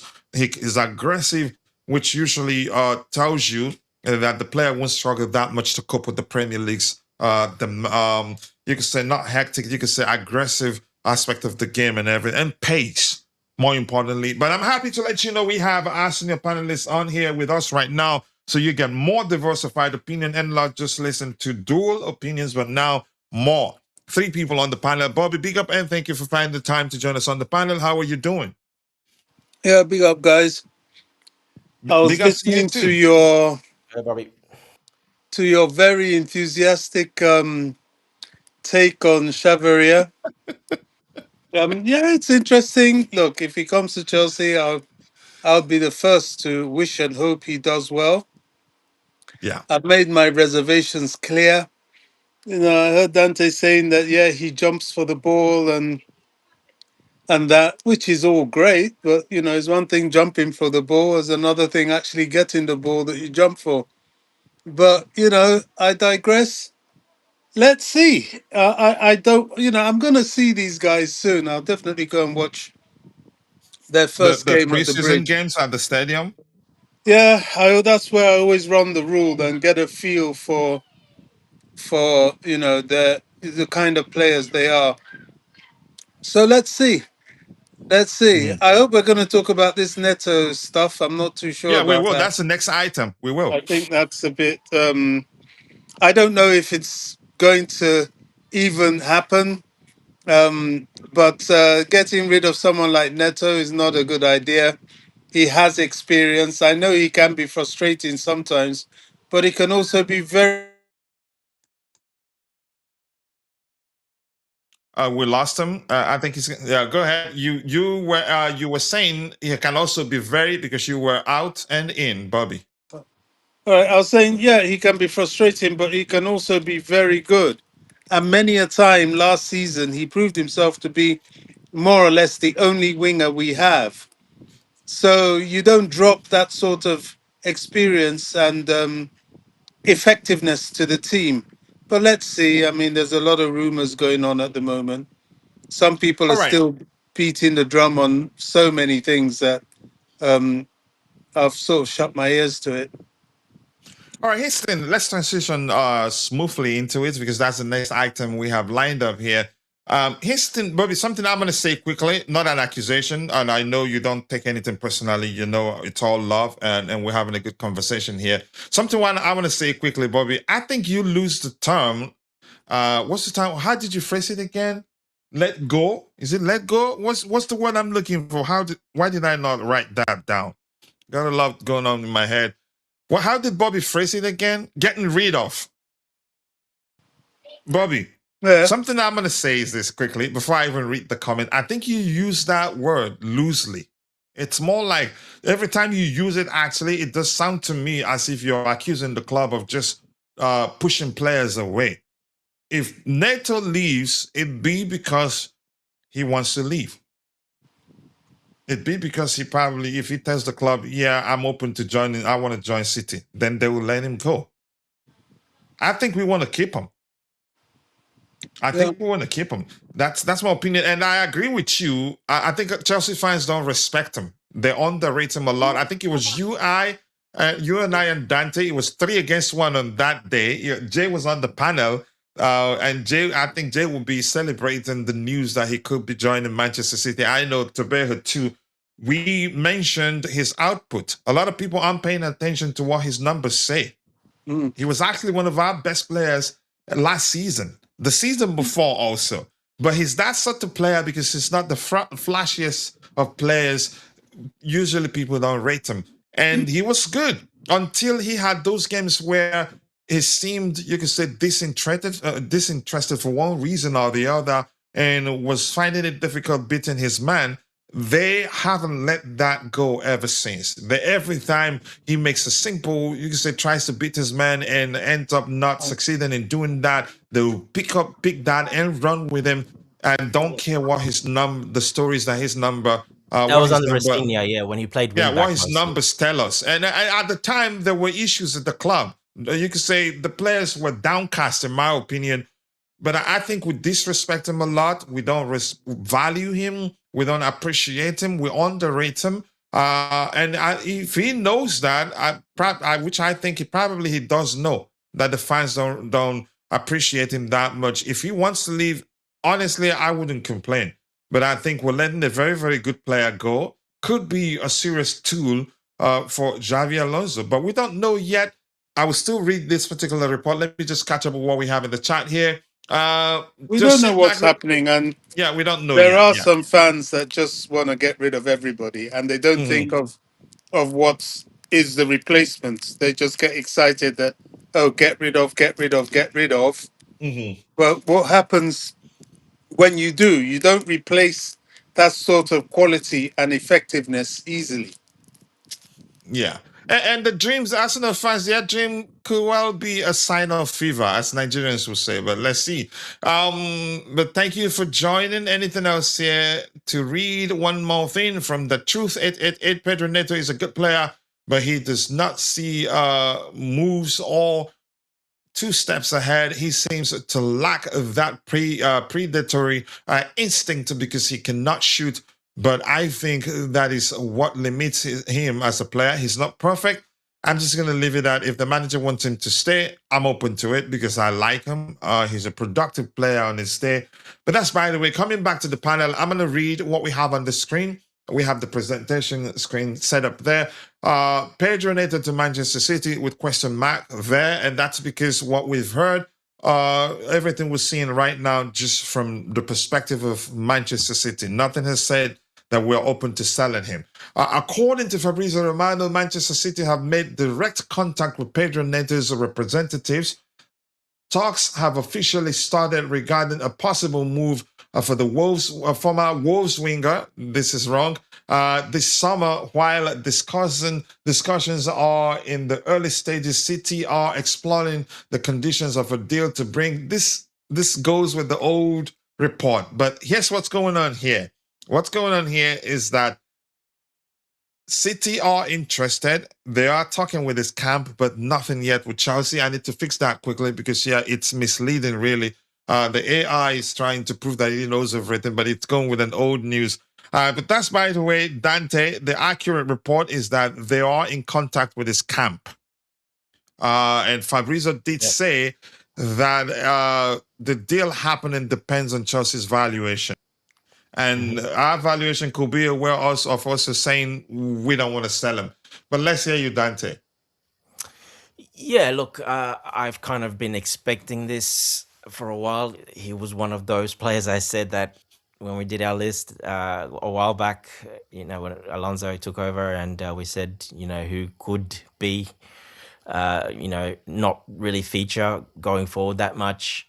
And especially because how bad he did in those last sort of, especially when Rosinier took over and put him and then eventually changed to the basically Alonso's system, very much closely to with the wing backs.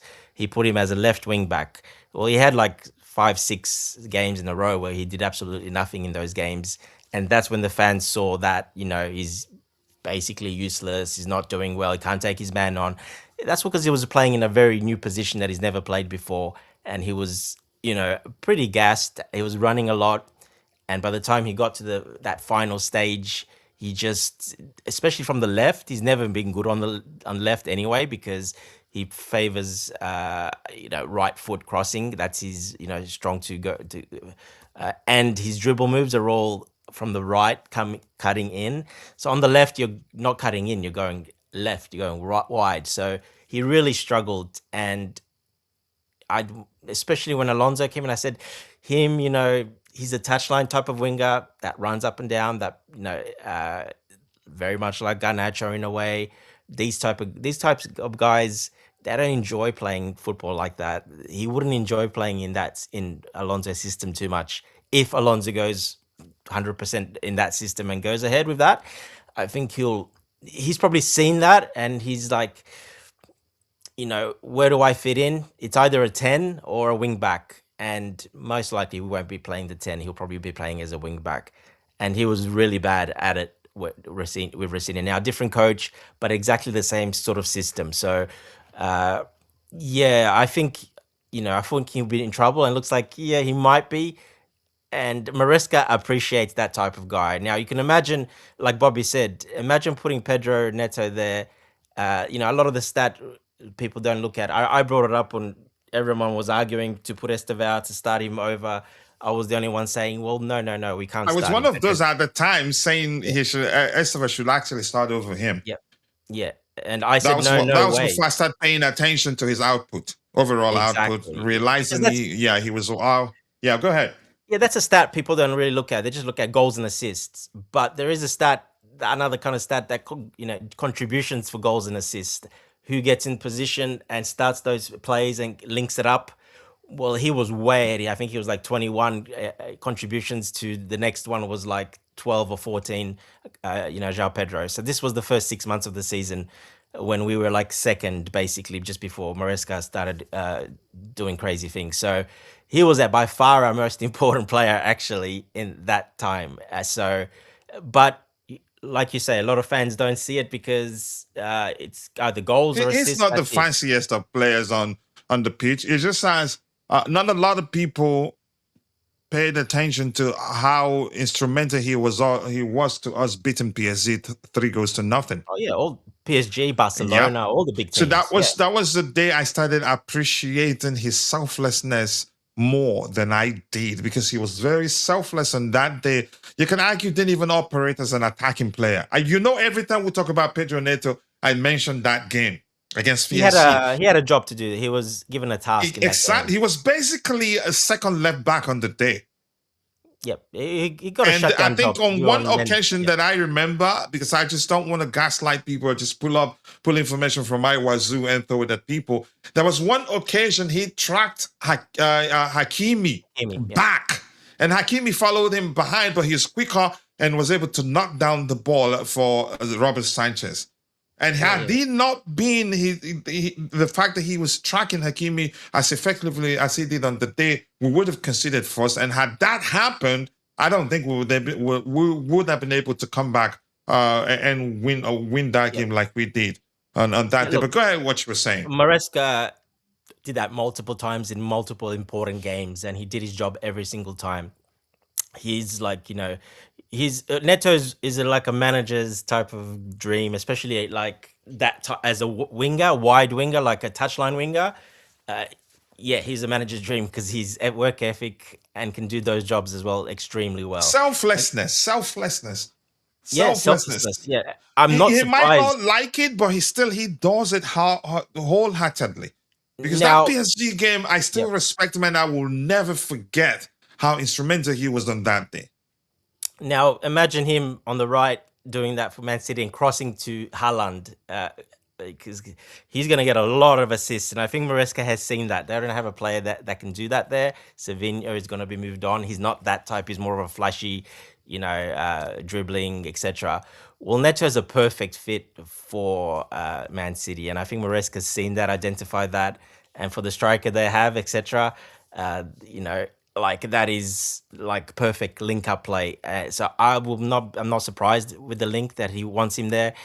And I think Haaland will be licking his lips, Neto, because Neto is an assist first guy. He doesn't score many goals because he's always assisting or, is involved in the build up to an assist or a goal. So yeah, look, Maresca's identified a weakness that they have to make it a very big positive, both defensively and offensively, because he'll have someone to cross it. And he's very good. That's his go-to move, that a couple of dribbling moves on the right to cut back and a quick cross to the middle post or back post with the striker coming in from a little bit deeper. And Haaland, we know, like, I mean, that's bread and butter for him anyway. So we never had that because we didn't really have that player. Only since João Pedro came in, we did that a bit. But João Pedro, how good he was in the air, he's not quite that strong.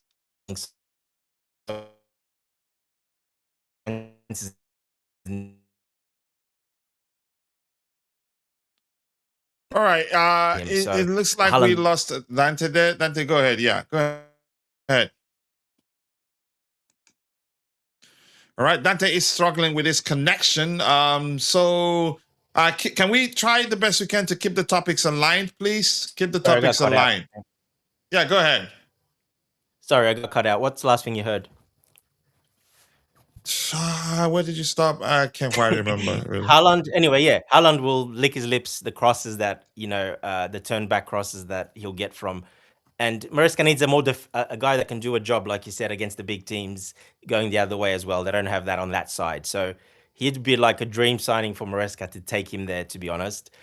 So I think they're going to go for him, and I think they'll pay whatever we asked. I wouldn't be surprised we get what they asked for, because probably we won't sell him otherwise. But I wouldn't be surprised, 75 million, and we sell him. I think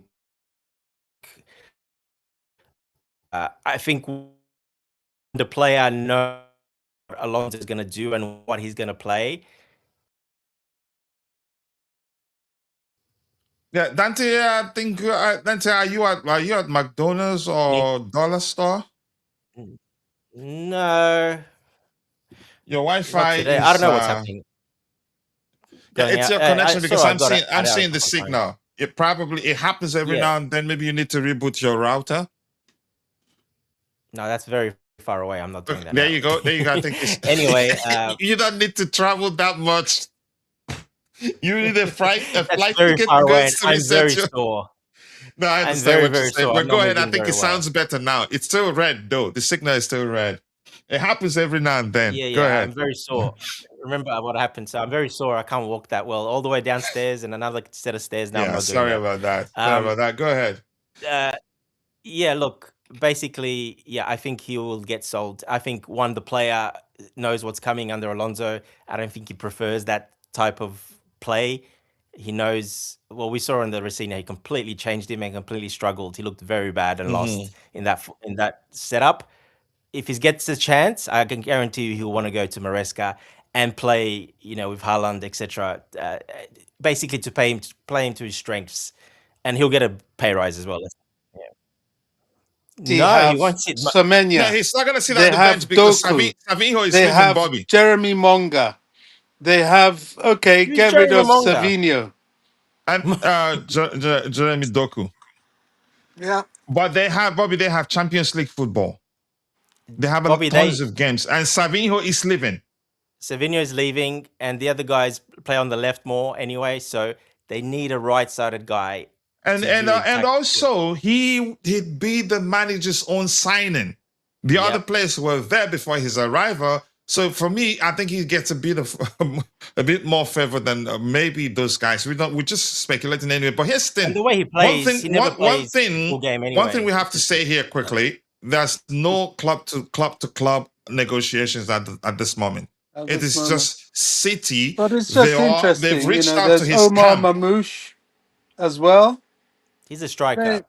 They have Mamouche plays as number 9, Bobby. He is your right winger. That's what they've got on their website. They've got him as a right winger. I'm looking at it. Here's the thing. He can play centrally too, but here's the thing. The point is, Bobby, I understand your concern. Let's just stick with... I'm just giving you facts. That's all. I understand. Okay, now, here's the thing. Let's just stick with this. They've reached out to his camp. They haven't heard any... There are no negotiations between City and Chelsea. So this particular report on the screen is just from City's own perspective. And I think Fabrizio ended it by saying that the possibility of the transfer happening depends largely on Chelsea's valuation of the player. Which is 75 million, yeah. Which is 75 million, which I don't think they'd pay. And that tells you we're not looking to sell him.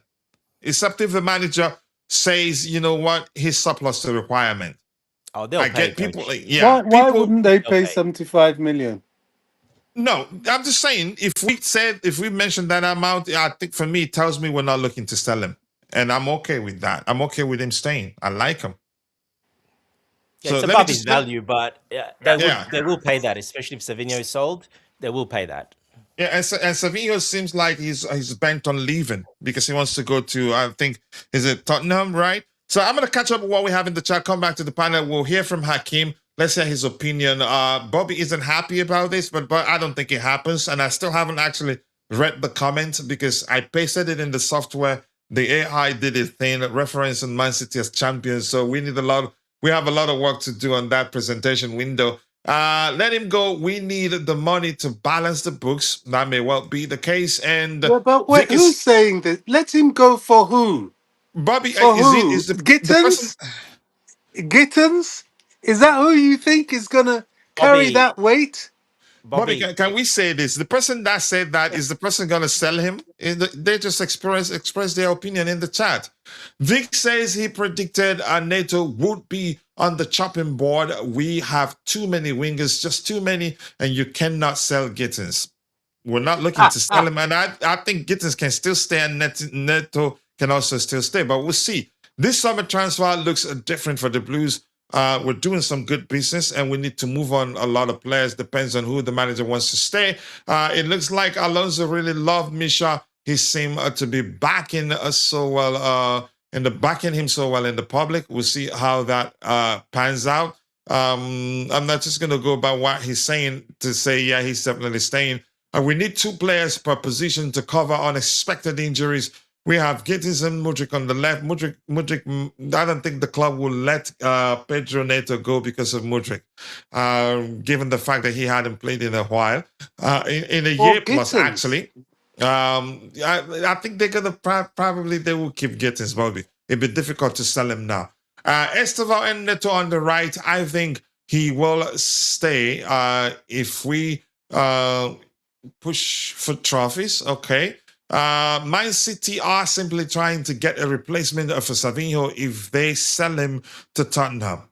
That's But they're true. not certain they're going to get him. Everything comes down, once again, to what the manager wants. Why I sorry about what? The Sunderland's wrong is too many levels, bro. I'm not sure what you say. Okay, why? Because he said he saw. He told. There's something I wouldn't want to say here. He's injured. We hear from Magnus transfer coach. Yeah, let's go, Estevo. We're going. I think a lot more stuff will most likely emerge as the show progresses. Manga is 17, Bobby he's not ready. What else do we have here? And if you haven't, please take a second, drop a like on the video, and also do subscribe to the channel if you haven't. How many likes do we have now? 50 likes. Let's try and see if we can get it to 100 by the time the show ends. Hakim, thank you for joining. Your thoughts, and I'm gonna read the report once again. Oh, Bobby, do you want to go before Hakim because I think you were the one that spoke about that before we transitioned into the topic proper. The topic reads: according to Fabrizio Romano, Manchester City have made direct contact with Pedro Neto's camp. Talks have officially started over a possible move for the winger. City are moving quickly to explore the conditions of a deal as they look to strengthen their squad. I think the latter part's still wrong. They're looking to, especially, I think they will push really hard for Neto if Savinho ends up joining Tottenham. But let's hear you, Hakim.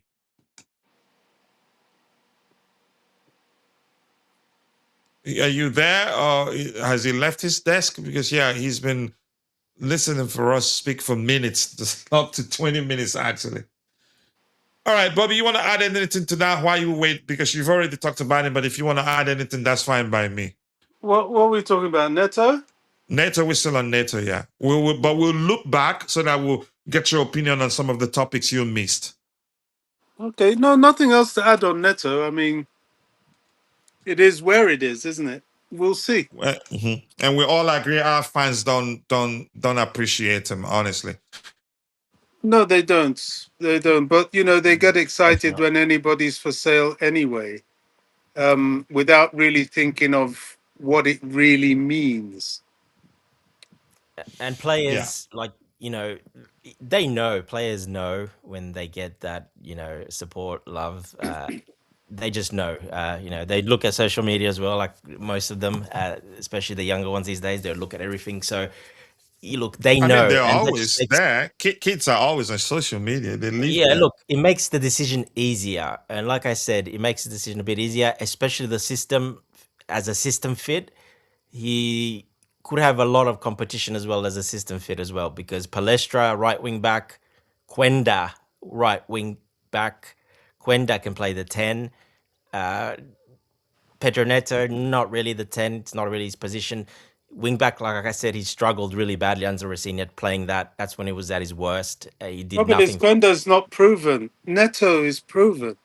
And there's a Not in lot that of value system. in being a proven Premier League player. 100%, I agree. But as a player, if I was Neto, I would go to Man City if Maresca's coming for me because I'm going there. First of all, big pay rise. Second of all, I'm going to play the football I love playing in a position I love playing. And when he's that experienced, because he's been playing for Portugal as a starter for a long time, and He for Chelsea has. as and well, and and Premier League experience too. and Premier League Yes. experience. That's why What he won't cost anything less than 75. I exactly? agree But that Man it City makes can play sense that. now. Yeah, It doesn't matter. Man City will sell Savinho for 50 to Tottenham, and they'll pay 75, no problem. So look, I'm just saying, on the way it looks like it looks like to me that yeah, he would, be inclined to go ahead because like we said, the fans don't really appreciate him anyway, and he knows that. Like it makes the decision a little bit easier. So, and we have players in that position. We have a lot of players in those positions, specialists for that position, especially wingers, all and out wingers. We don't. I don't know if we're going to play too much with that type of system. So we'll have to wait and see. But I'm just pointing it out, like because he's an experienced player, you want to go somewhere where you're comfortable in what you do best. And he would be very, very good at Man City. I can guarantee you that with Haaland as his striker. and once we're done exhausting what we have in our presentation software, I think we will go look at the comments from the manager's presser. He said a lot there. He did. Some stuff.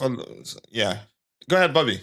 He did. And one of the things he said, which will disappoint the send them away merchants, is that he's looking to keep Jackson.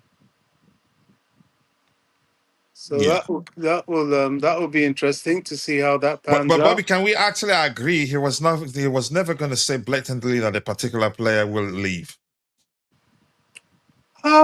He said it about Garnacho. But his case was obvious, Bobby. We knew from time Was probably it gonna. more obvious than the situation we find ourselves in with Jackson? I No, don't think so. here's how Ganacho's why Ganacho's case is different. Already, even before he started work, we knew like system wise, it wouldn't make sense for him to stay. And you could argue his camp also realized that, which was why later on we heard that the decision to sell him was mutual. Because probably, yeah, he asked early on, and there are some assets also you wouldn't want to risk blatantly saying that particular player, yeah, surplus to requirement, the value would drop. And they had an offer on the table Yeah. already, so they just went with it quickly. Yeah, so yeah, that makes a big difference, of course. So that's a factor to consider. I don't think it blatantly say even if he's now even if he's had conversations with the hierarchy that he wants a new goalkeeper, he won't say that publicly. He would just stick with what we've heard him say on 2 occasions or so. That yeah, that he likes competition in every department on the pitch. So we don't know. But as I've told people, I get it. Look, we've heard that Sanchez is our number one, and Pendas will get a chance to compete with Sanchez. But that doesn't necessarily mean if we get a good opportunity to sign a good goalkeeper as good as Diogo Costa from Porto, that we're not going to take that advantage. We will. That's what big clubs do. And if we feel like he's better than Sanchez and Penda, we'll sign him. Then if that unsettles Sanchez and then it's bye, Felicia. That's what big clubs do. Big clubs do, and it's as simple as that. Jackson didn't stay to compete with the Lab and João Pedro, but we'll stay now with Welbeck. Cool story. It's difficult because Welbeck is a much better finisher, much better aerially. Jackson is just quicker. So I think the Chelsea, in terms of squad trimming situation, is not as simple as a lot of us believe it is. It's complicated because the manager also prioritizes players that will be tactical fit. And the fact that he was the one that called for the signing of Welbeck, I think that changes a lot for a lot of the players still at the club. But we'll see what happens anyway. Hakim, are you back? Hakim doesn't look like he's there either. He was just listening. No new item there, but we're just gonna bring Bobby up to par because I like to hear him fight. All right, I Bobby, know. I'm quite sure you probably most likely don't have anything to say about Philip Jorgensen joining Strasbourg on loan. No, Straight that's loan. okay. Okay. No option for a prominent purchase. And I think I agree with Dante. He's probably gone there just to get more exposure, to make it a lot easier for us to sell him next summer. They could end up buying him on a permanent if he does well there. Yeah, you And mean we could just buy him back, as it were? If he does really well, because he's a good goalkeeper, he just wasn't able to compete. And that's my observation and definitely an opinion, because he only underperforms whenever he comes in place of Robert Sanchez. But remember, when he was our dedicated goalkeeper for Conference League, he did really well, even in the final. That I still remind people that if it wasn't for his brilliance in that first half against what's that team? Real Betis would go into the half 3 goes down. But that's, by the way, you've heard, Bobby, I want to get your opinion. Mihailo Mudryk, a lot of people aren't too sure what's going to happen here, right? But I'm going to read this once again. I was going by what Alonso said initially, the day we heard that the ban had been lifted. I went by what Xabi Alonso said and concluded it looks like he's going to stay. But if you pay attention, you could argue right now it's 50-50. But I'm going to read this. This reads, BBC Sport is reporting that Chelsea, Mihailo Mudryk and his representatives have entered an initial 2-week assessment period. This window is being used to evaluate how long the winger adapts to life back in an elite football environment. The outcome of this period is expected to shape his long-term future. We should see some clarity just before the transfer deadline on September 1st. For now, multiple sources insist that all options remain on the table regarding his next steps. Even during his last presser, Alonso did say he's looking fit, but we'll see how he reintegrates with regards to playing with his teammates and all that. So the points are 2 weeks, a 2-week assessment period on the way, evaluating Mudryk's adaptation to elite football. Point 3, decision expected before September 1st deadline. Point 4, all future options remain on the table. No certain what happens, but let's hear you, Bobby. Yeah, I mean, that's what he said in his press conference. He didn't say he was staying as such. He didn't say he was going. He said he's capable of playing tomorrow, but not 90 minutes, of course. He'll have probably have some minutes. And he's being assessed. That language to me is, look, he understands that he hasn't played football for a very long time, and it's likely he will go on loan somewhere.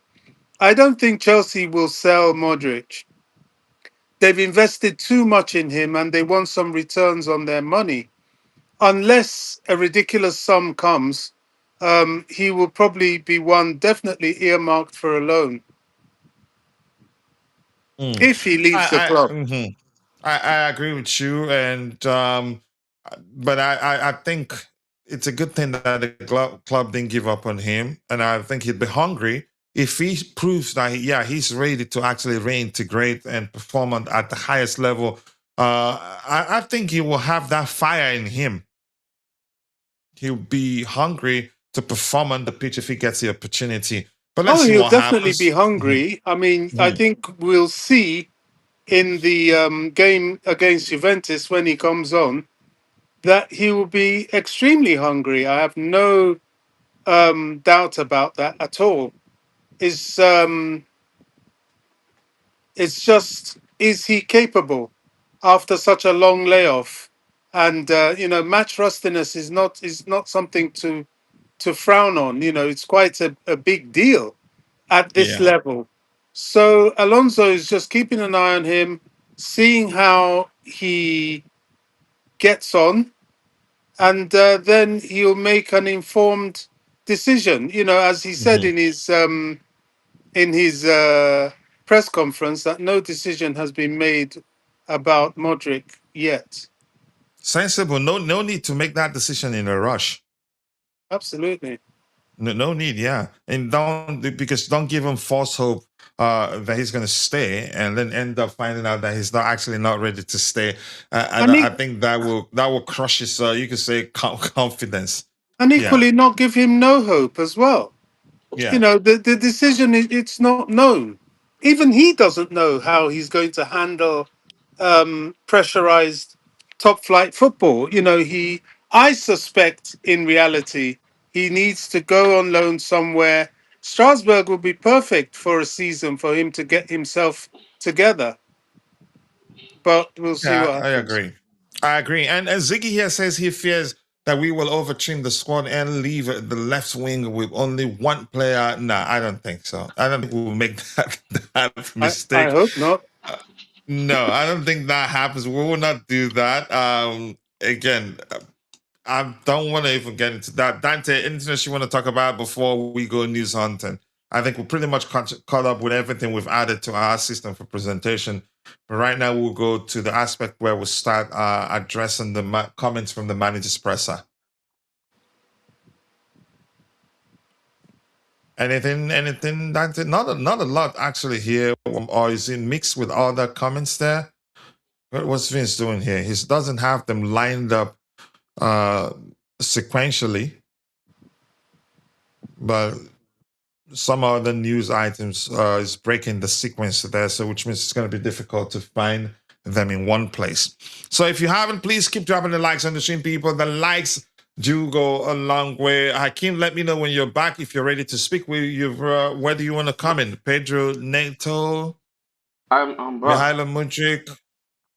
Okay, big up. Thank you for coming back. So where do you want to come in? Let's give you that opportunity to Well, speak. first of all, I hope all of you guys are doing good because it's been a while I've been on here. Yeah, True, well, true. Big up, big up, big up. I hope the same for you. yeah, I want to talk about Pedro Neto.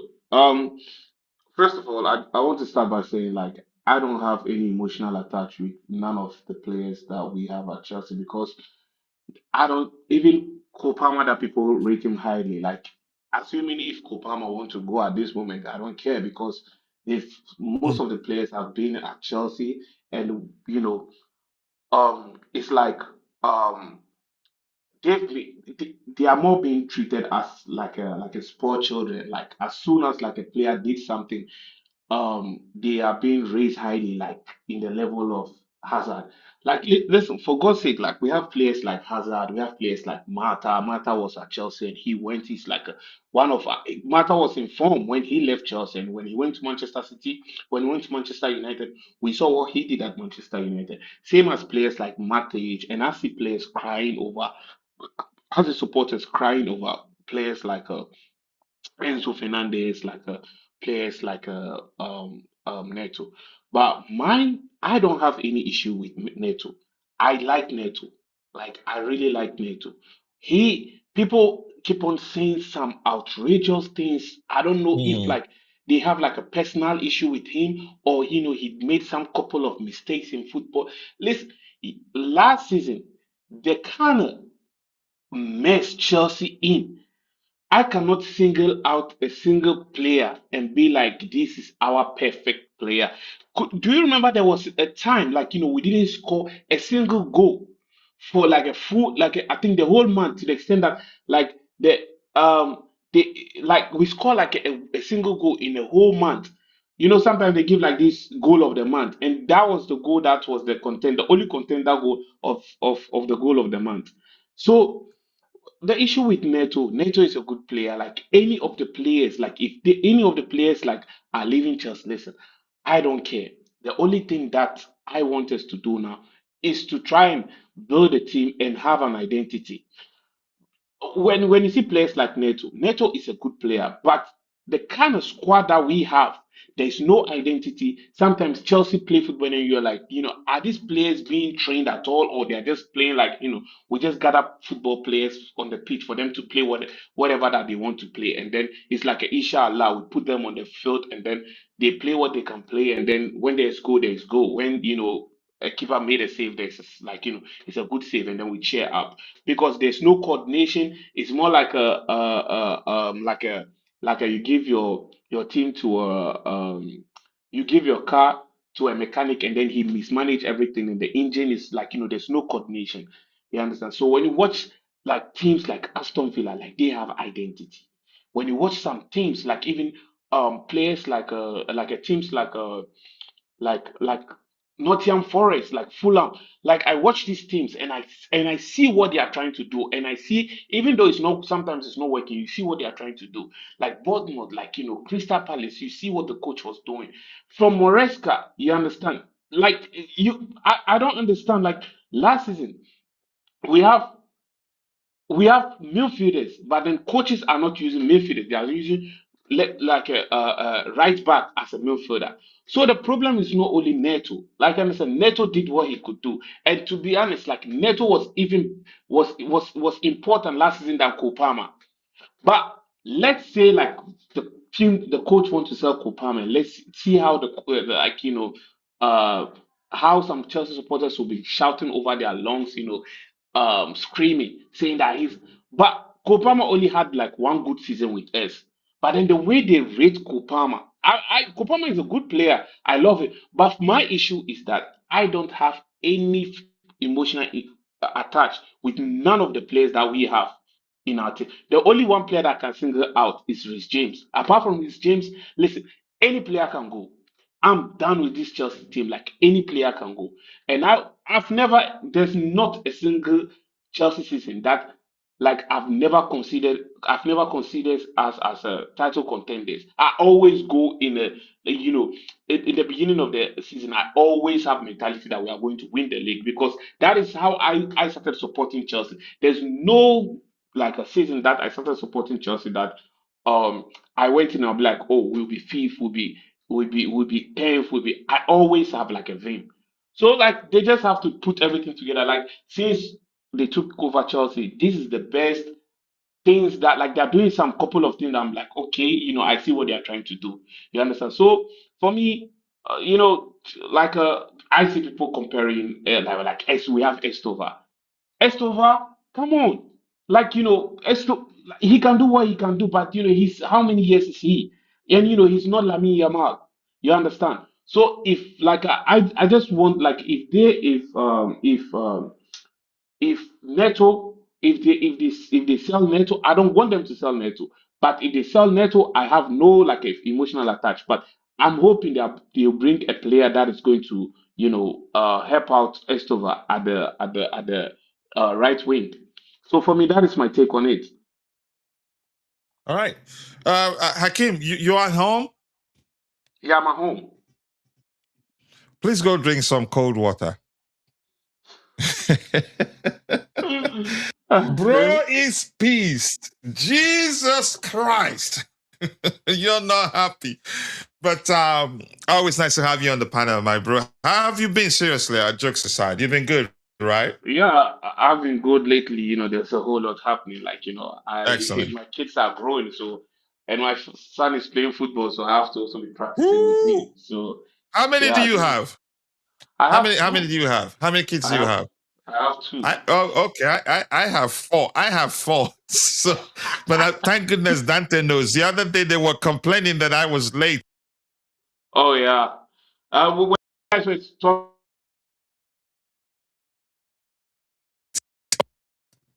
Yeah.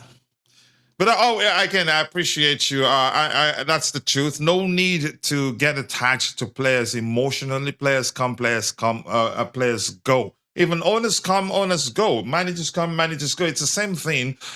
What remains, Chelsea will remain. It's really that simple.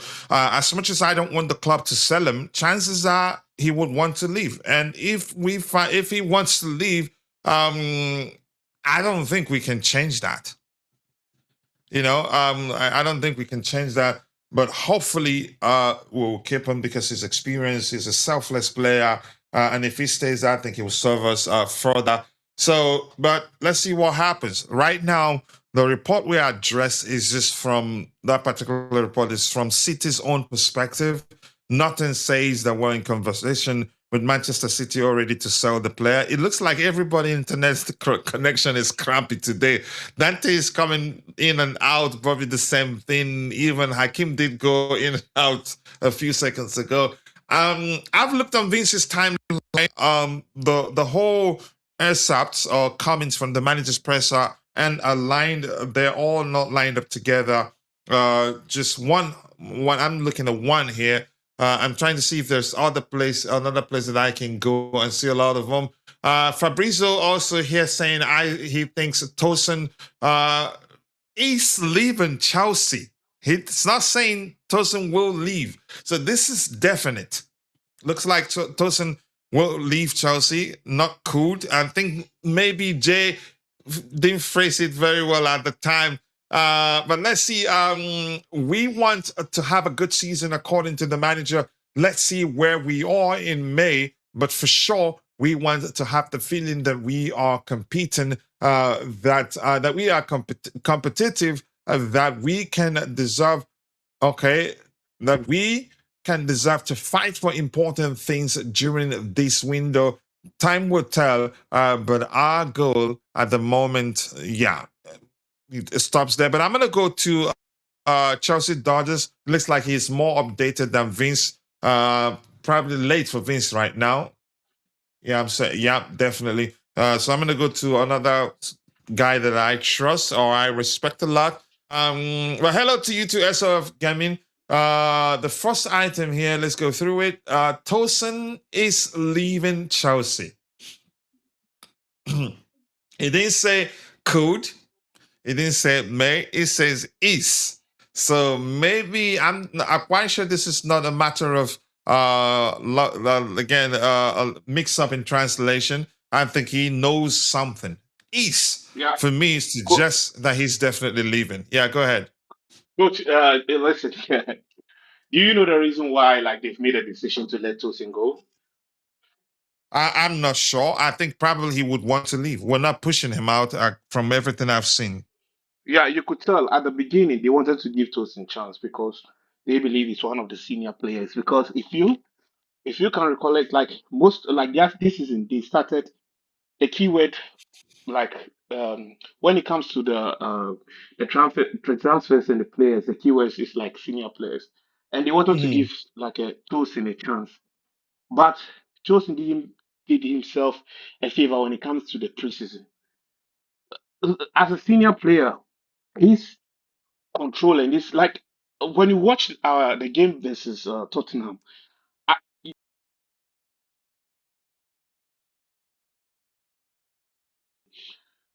it's so funny to me that like it's so like it's at some point is the one that is controlling the back line more than Tosin. Like he's the one who is putting players together, calling players, talking to players. When you see Tosin like the controlling players, he's just raising his hand and then slow on the ball. And like I think they saw because I was fuming when I was watching Chelsea versus Tottenham. Like I was like, is this the kind of defender that we are taking to next season? Like even if he's going to be at the bench, like are you sure that this is the type of defender that you want to bring in when you want some changes or something? And we need Mhm. his height. but the football IQ is not there. It's low. Well, and he's one on one. My God, like there hasn't been any improvement.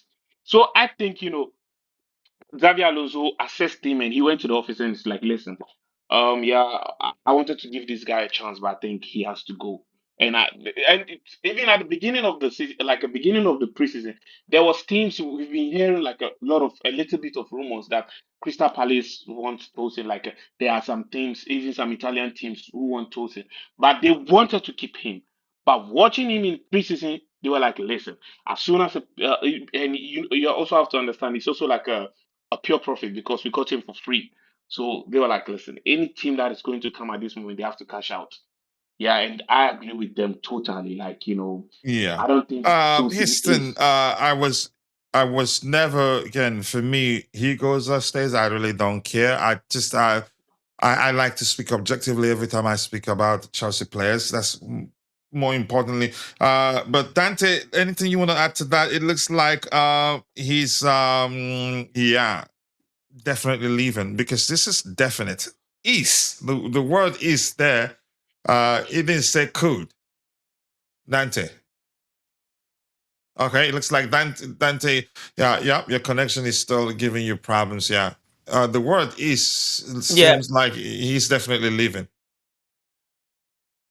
I don't know. It's just going up and down. They probably will. Yeah, and it happens honestly sometimes. Yeah, mine usually happens at night these days, so I'm happy it doesn't happen during the show. Yeah. Now it's full. I got full bars now. I don't know. I think they were working on this. It was cutting off, coming back. I don't know. It is 4 a.m. here, so yeah. Yeah, for Tosin, it looks Can you like hear he's me? definitely leaving. Don't know about definitely, but But it says uh, is. I think Tosin is leaving, but you can say I think maybe not convincing, but he should. Maybe if he says I think he should be cool. But he says I think Tosin is leaving. So if he says I think, then he shouldn't use is. I think he should use could. I get it. This is not an English class, but I'm that sort of person that pays attention to every word used in a report. You there, Dante?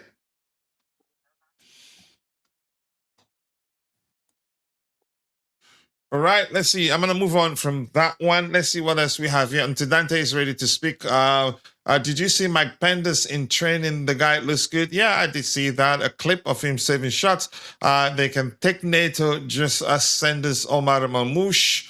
What else we have? Big up to you to Mabas05, aka MB05 Kachila. And yeah, let Dante and Hakeem hopefully we get a win against Juventus. The result outcome, I hope we win, but even if we don't win, it's just preseason.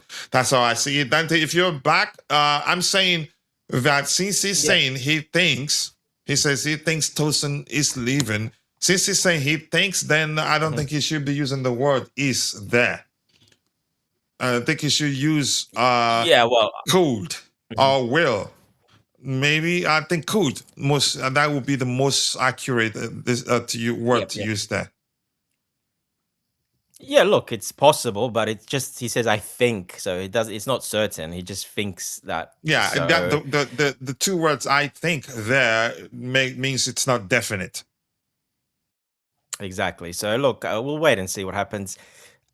Look, he's having a good look at him now in preseason. He was one of the players available from the start. So what can you say? I mean, he didn't play that good, or he had a couple of bad mistakes, but he was playing with some kids next to him as well. So it's not a game you can really take too much from. And the Tottenham game, that's we keep saying this. You can't play Tosin in if you're going to high line, you're not going to play Tosin, especially in the back two. You're not going to I play mean, you're Tosin, asking for it. and you're asking for it. So Yeah, go ahead, I'm Dante. sure Back. Alonso Go knows ahead. that. Go ahead. Yeah, I'm sure Alonso knows that, and available. He's one of the earlier players, the players available, so he wants to look at him as much as he can. So we'll wait and see. I still think he probably stays just for his box presence. if you put him up against the right teams, right matchups, he does very well. Maresca used him very, very well in that first season. He did very well. Only after he decided to, when he got fired, basically, sorry, when he left, he didn't get fired. When he Can left, you it's been, can you at least choose your words well? Come on, you cannot say Tosin did very very well. Please choose your he words did well. very You well. can't say If you Tosin, if you pay but attention, you the can't say he games he did very played. well. Just say he did good. You can't say he did very well. Tosin never did very well. Well, that's maybe If because you're not Tosin looking did very, far back enough. if But the to, if yeah, you look but back you can't quicker, say he he did did very very well well. actually. No, he did. You can't say Tosin did very well. I'm going to disagree with you. Like any, you can't say like it's your opinion, but come on, some opinions is obvious. Like we all watched him for how many seasons? Like, come on, he never did very well in Chelsea shirt. So Well, that's your if I may opinion, but ask you, I don't what do agree you with that think? at all. Sorry, But he okay, did let's very deal with well fact. under Okay, let's deal Maresca with when fact. Maresca used him against box defending. Yeah, okay, let's deal with fact. Like, what do you think Tosin is good as in as a defender? He's he's got good passing. He's got very good height and aerial dominance, of course. Yeah, but no, he doesn't have area dominance. Come on, we watch. Do you know the reason why we bought Delap? What Is do you mean he doesn't have because aerial of dominance? Tosin. There's only He one doesn't player have ahead of area him like in box defending and aerial dominance, and because that's Van Dijk. yeah.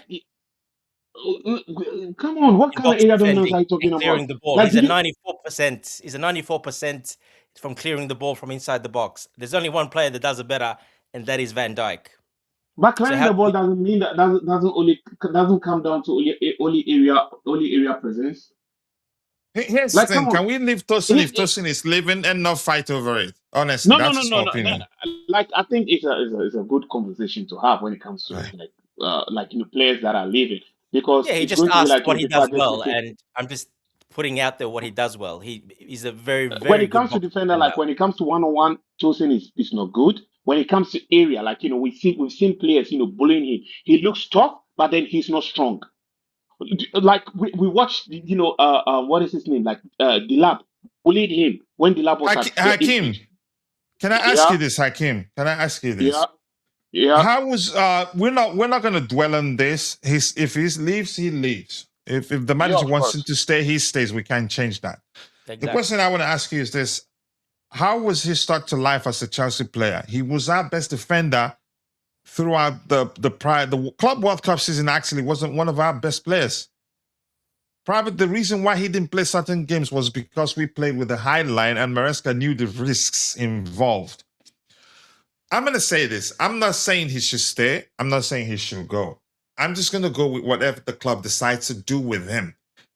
I've always said it. He was actually one of our best box defenders at the time. He was putting in last ditch tackles inside the box. I remember one. It was that last ditch slide tackle that made sure we clinched all 3 points on the day. But something Coach. happened after he got injured. He's not perfect. No player is perfect. Name one Yeah, player, and I will, especially a Chelsea player, and I'll take. It won't take me a few seconds to remind you one error they've made. And coach, that's coach. why you can't say he's There is never a had a way good that we game or assess his players. every single game he's He is a rubbish. professional. He is a Mm-hmm. professional player. So most Okay. definitely, there is some things that is going to do right. You understand? There's some things that is going to right. But when you watch his overall play, come on, you cannot say Tosin. Like, if I was to mention some of the before we are talking about Chelsea here. Come on, let's just not lower the bar and say Tosin is like a very, very. Do you want me to go back and mention some No, football here's the players thing. that we used to have Here's that the thing. Tosin This doesn't is even come I close to don't them? think So I when don't think he he did some things right, he's a professional player. He's going to yeah. do some things right. When you want to get a professional player from anywhere, you bring them to Chelsea. There are some things that they Okay, are going to do right, but here's you the thing. cannot say He Can we was that. just supposed Okay, to go be a Alfred did starter. something, those things right. You're going to be like, oh, like he did this, he did. His overall play, he's not a Chelsea level okay, player. Like fine. Fine. he's Here's not something I good. want to say. Akim, can you listen to me? Yeah, I'm listening. Fine. No need wasting our energy here. I'm just gonna stick with if the manager wants him to stay, he stays. If he wants him gone, he gone. If he wants to leave, more importantly, he's gonna leave. I wouldn't lose sleep. I'm just trying to speak objectively about him. He started very well at Chelsea, and I'm gonna stick with after he got injured and came back was never the same, in my opinion. Yeah, but my And issue is the work do I doesn't think we do can do very better than well. Like Tosin? he never did very I'm well at coming. Chelsea. Do I think we can do better than Tosin? Absolutely. So why are we wasting our energy here? Just leave him be. Let him go elsewhere and do his thing. Honestly, that's how I want to see it. I don't want to waste my energy talking about him. Really, Dante, I'm going to pose this particular question to you. Glitch Ghost 40 says, who thinks? Let me ask that question. Who thinks Chelsea would use a 4-4-2 formation if Cole Palmer is not fit? I'm not sure, but Dante, let's hear you. I don't see that happening, to be honest. He's never used that. He has Didn't we in our first game? Did we not play with 4-4-2? well, for free, coach, not a little bit different. Free up front. Okay. Yeah, 4-3-3. Yeah, he did that. Yes, and 4-2-3-1. Not 4-4-2 though. So look, you can look at it can look that way sometimes if players are not, but like I mean, we can't take too much from those, especially that first preseason game. I mean, it was mostly young kids and etc. academy players. So there's not much to take. Look, what we know, what he likes to play, is his 4-3-4-2-1. It's no coincidence we signed Palestra, specialist right wing back, Pep Chavarría, specialist left wing back. Morgan Rogers, although he can play a left wing, but he's more effective like a inside 10, which he does play with 2 10s, where Palmer is very good as well. So I think there's flexibility there, but to me, all the signs are pointing that he will go to the 3-4-2-1, and probably that'll be the number one formation. And then from that, depending on how the game goes, if we're And the losing 3-4-2-1 also hybrid. In possession, you could see 3-2-4-1. Sometimes Yes. flat five in the last in the Defending, final third. It's all hybrid. That's why his team is not. They're not as static as you could say Conte's back three. No. Different. The fluidity system. makes it. Yeah, the fluidity makes it difficult to become that sort of team. You'd say, okay, we know they play in that particular manner. You can stop them. But the fluidity makes it very, very difficult. In possession, you can see 3-2-4-1 or 3-2-5, flat five at the front. Well, 5. It's 5 at the back when defending, basically. Yeah, exactly. So it depends on the situation. So very fluid, and I don't think our players will be easy. You can say will easily catch up. I think you're probably going to stick with something that's a little bit more familiar to them, then gradually change it to the more complex fluid approach. But go ahead.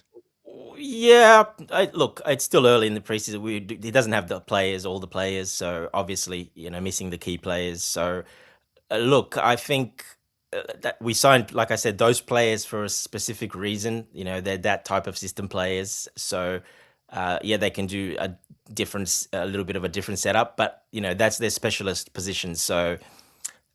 We signed, Welbeck to play in that position. I kept saying we don't really have that what he had at Leverkusen as a striker. So now we've got that as well in Welbeck as well. Henderson. Welbeck is huge. Jesus Christ. I told you, yeah. I didn't know. I've paid attention to his pictures, and it was Vince that started saying this guy is something to the effect of this guy is a tank. And then I took a closer look, even though it was a picture, but you could tell that in my goodness, he's a huge, huge guy. Yeah, Luis. So he's always obviously he's a bit older, so he's putting more meat on, more muscles. But he was a bit leaner when he was younger, but he's always been, tall and very good in the air anyway. He was quite strong always. But now like I said, he's become a specialist the last few years, especially. He's become that guy, a specialist off the bench. You get crosses into him and he'll make something happen. So with the wing backs overlapping, etc., well, that's tailor-made for him, that type of football. And so that's just an option now we have off the bench. And I kept saying we didn't really have that. And then we signed Welbeck. Well, there you go. That's exactly what he had at Leverkusen that he used really, really well. So, look, I think we are going to go towards that formation. I think we'll probably see it gradually, but I think I'm expecting that formation day one, to be honest. When all the players are back and the last couple of friendlies in London, I expect to see that formation because, I mean, you don't buy these players, specialist players for that type of setup without using them. So you'll be wasting them really. So yeah, I do expect that he will play that formation. To me, every player we've signed, every sign's shot is pointing that way to me. So let's wait and see. But look, he does change it in game. So if you're losing halftime, I've seen him change it many times to a bit more defensive. Or if we're winning up by a lot, or we need to get goals, he'll change it a bit more offensive. He can put another striker on. So yeah, look, it changes in game based on how the game is going. But I do expect the 3-4-2-1 to be a starting formation as a base every pretty much match day, in my opinion. Yeah, the wing backs, Marudin, how do you pronounce that word again? Flying up and down. You know, yeah, I like the flexibility in his approach. I don't like static structures in application of, but yeah, almost always hybrid. You don't know what he morphs into, and sometimes it depends on the opposition. But yeah, thank you for answering that question. And Mabas05 says 4-2-3-1 with Kenda on the right. Yep, I think because we have traditional wingers, I think sometimes he will play, but Quenda can play as a wing back too. Yeah, you're not going to be using then the wing back, so it doesn't make sense. He's played that now in the preseason because we've had players available, etc. But like I said, well, then you're kind of taking away that right back or that wing backs. You're taking their power away. So yeah, they're no good anymore, really, to be honest. So that's why I find it difficult. I don't see him playing this too often, in my opinion. I think it'll be the two, the two attacking midfielders and the wing backs doing what they're good at, and that's getting out wide and overlapping. Yeah. All right. Thank you so much for that. Let me catch up, Hakim. If you want to add anything to that before we move on, we'll go see if there's anything new we will talk about there. Give me a second. Okay, that one like that. Okay, 4-2-3-1 with Kenda on the right, with Rogers on the left. Instead of 4-4-2 formation. That's just my opinion anyway. I think you're learning. I always end it with that. Just my opinion. That's not okay, really. If you don't like him as a footballer, I don't think it's okay to call him a devil, really. Abiona. Let's see. Him and Sanchez. Wow, I'm not reading that. I respect you. Robert Sanchez, oh, Jesus Christ, even more of it. All right, let's see. Chavarria's price, so cheap. I'm happy. You can argue that to the fact that he once chose the move and he's already agreed personal terms with us. And you can argue there aren't too many clubs interested in signing him, but we heard we learned a few days ago there were actually other clubs interested, but his preference would be to join Chelsea and get to play under Xabi Alonso. I think good scouting work there. And I've always said good players don't have to be experienced. And I think the driver right there is an excellent tactical fit. Not the price, not in terms of the price. I think in terms of how cheap we got him for. But Drew, more importantly, I do hope you're doing well. How cheap we got him for is the fact that he wants to join us. I don't know, Dante, if you want to add to, Akim, you want to add to that? Okay, go ahead, Dante. Sorry, just a quick one before. Yeah, the price, like I said, the president came across to London for a meeting with Igbali. One thing I do know, they're in a bit of financial strife, Rayo Vallecano, so you never know going forward what that could eventuate in. We're always looking for a club to buy as well, and that type of club in Spain will be very, very advantageous to buy a club like that. So you never know. This is just my personal opinion, but I find it interesting that we agreed that price in the end. There's got to be more to it, but we don't know the ins and outs. But I think, I wouldn't be surprised if there's maybe something in the, they're talking about something. But how much are we buying? Are we buying him now? I think 20 plus million pounds. 16 million pounds. 16 million pounds. Yeah. That's cheap. That is good. That is cheap. And people saying like he's 28 years. I don't believe 28 years. He's like, because when you see not bad. Bro, like even 20. Yeah. When you see how he's built like a really rigid. Like you could tell like he's somebody who put in work in his body. So there's some players like that. Like you could tell like he's going to do good. And I never heard of him, but I also did my couple of research, and he's not bad. Like, eh, I think he's going to do the job. Yeah, and also he has, he's the perfect replacement for Cucurella because he has yeah, that shithousery, yeah, aggressive. and like, well, Cucurella is one of the players that he has, like, he's really, like, when it comes to his fitness, like, he he has like a huge tank. This guy is even more workaholic than Cucurella, but we all know Cucurella is He's a Cucurella, like, beast. he's Yeah, irreplaceable. But he has like he has what he has is, like, he has more tank, and he can be at a lot of places at the same time. You yeah, understand? But I think when it yeah. comes to technical, and when it comes to football IQ, Cucurella is far surpassed him. But We'll I see. think it's a good signing if we're able to get him. He'd be a good signing. Yeah. Okay. Yeah. That's by the way. Let's see. What else do we have here? Yeah. The price I like, and glitch goes for this. It also seems we might have a defensive problem tomorrow if Colwell didn't train today because of I had to fitness log out and issue. log back in. Okay. Okay. He Yeah. didn't train today. I wanted to say that nobody would feel anything if Tosin was to leave. Nobody. Yeah, no, I wouldn't. Even though I think he can contribute, but I don't care whether he leaves or stays. It's really that simple for me, really. Um, I'm just trying to speak objectively about him. He wasn't that bad when he joined us, but I get it. Yeah. Uh, your mic is a bit static, Drew. I think Yeah, it I wasn't have to like check. that Is he before. okay now? Maybe just lower it a little. If you lower it a little bit, it might help. I don't know. I think it's fine by me. Maybe it's from them. Okay. Sounds fine Yeah. to me. It sounds fine, right? Sounds fine to me too. Yeah. I Give me think one second I here. have to off the ventilator. I think it's the ventilator. Yeah. All right.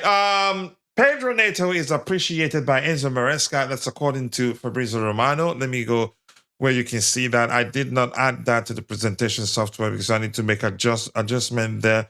It just goes on its own and starts saying what it wants to say.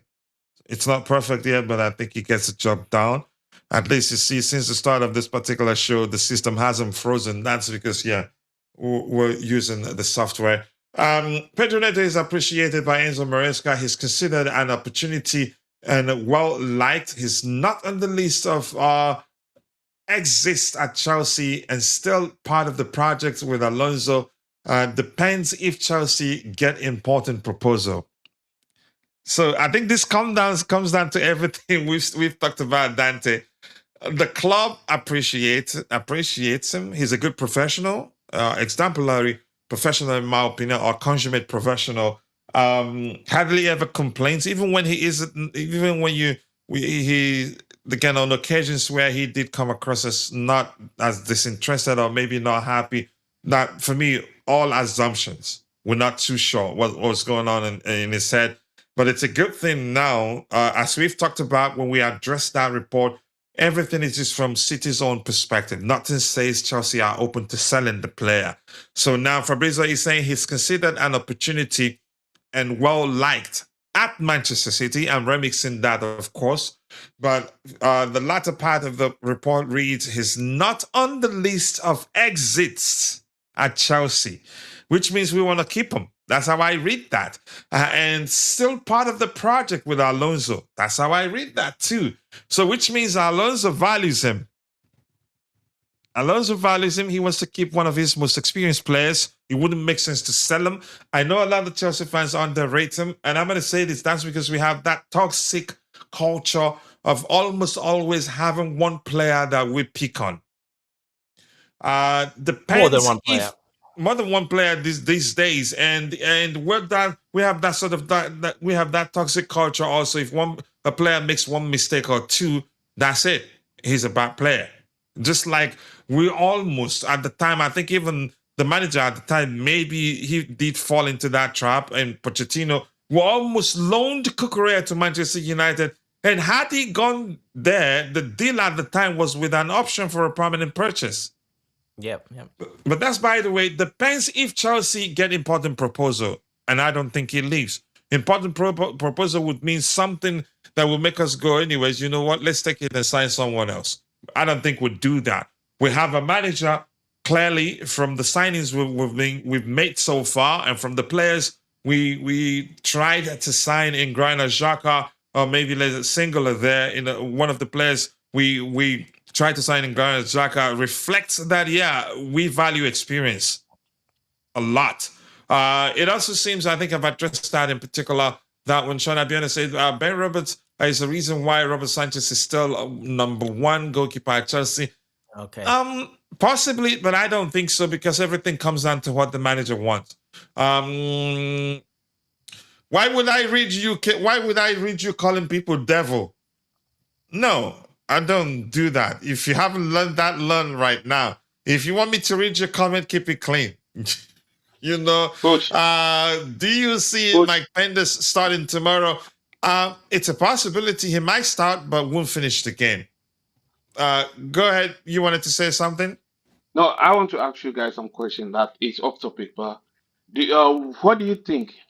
Would you prefer Xhaka or Henderson? Who are you going to prefer? This conversation, I never get the opportunity to ask people about what they think. I wouldn't mind either. I don't. Jesus.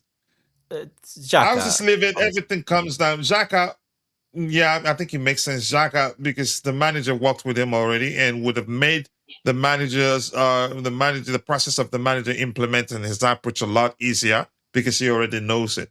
But I don't mind. I don't mind, what's his name. I don't mind Henderson either. But that's me. So, but go ahead, Dante, if you wanted to add to that. Yeah, Xhaka, obviously, age, still playing a very, very high level, and familiarity too. Just knowing the system, being basically a second coach on the field, actually playing a lot as well. So yeah, definitely Xhaka. That's why he was the first choice. And when we couldn't get him, because we know they just don't want to let him go, well then, yeah, as Henderson is that. Yeah, we really wanted to sign him. It wasn't necessarily about asking price. They had no price. He wasn't on sale. So that was why we didn't get him. Go ahead, Dante. Exactly. So yeah, look, obviously Xhaka number one because of those reasons, but you know, we don't know till we see what happens and how well they play. Look, Henderson still can play very well in that role. He's similar in a way to Xhaka, but you know, controlling the tempo, passing at long balls, really good at passing out wide. He doesn't need to be super quick or anything in that position because you're playing with two defensive midfielders. You know, one's that's they're both sitting there basically. One of them pretty much sits there, doesn't really get out of that zone. So Henderson can still do that at a pretty good level. Still got picked for England. You saw Thomas Tuchel, how much he admires him as well. But yeah, obviously Xhaka would have been a bit more important because of the, you know, he knows everything, where Henderson needs to learn a bit of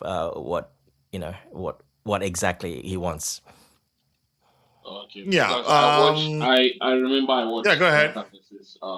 We played Sunderland, yeah, and Xhaka was playing. And, you know, I'm not going to say I watch all the games, but I watch Sunderland versus Chelsea, like this says, and he was playing as if he's 22 years or he's 23 years. Like the energy level, like he was playing like he was possessed. So when I had the deal that we wanted to get him, and I was like, listen, like let's do that real quick. And Sunderland knows what they have. That is why they choose to sell. Yeah. Yeah, a good player, and for the reason we've mentioned, he's such an intelligent player too. He's that sort of player because his footballing ability defined mainly by his intelligence, which means he's going to still be in the game for a while, just like Modric. All those players that aren't the most physical, but in this case, he can be physical, but plus he has excellent footballing intelligence. That will mean and that's that why he's still be in the Henderson's game still for a there while. too. Yeah. Yeah, that's why football IQ. Yeah. Yeah, that's why Henderson's still playing, even though at his age he's still playing because he's got that, and it's still very valuable in the dressing room for England. And well, look, you know, even for Brentford, they finished on top of us, Brentford, and he did play very a lot of games, nearly 30 games for them last season. So And it also depends how they hold themselves. You understand? Like That thing as you they need to like. mind how you phrase it. You don't have a very dirty mind. They did not finish on top of me. yeah, we were just behind them, coach. We're just, you know. Even behind them, I don't want to be. They finished above us. And I can't help it if you got a dirty mind. What can I say? It's crazy. all right, I'm gonna catch up with what we have. Then This is what happens at Game. He gets a bit tired and he starts, you know.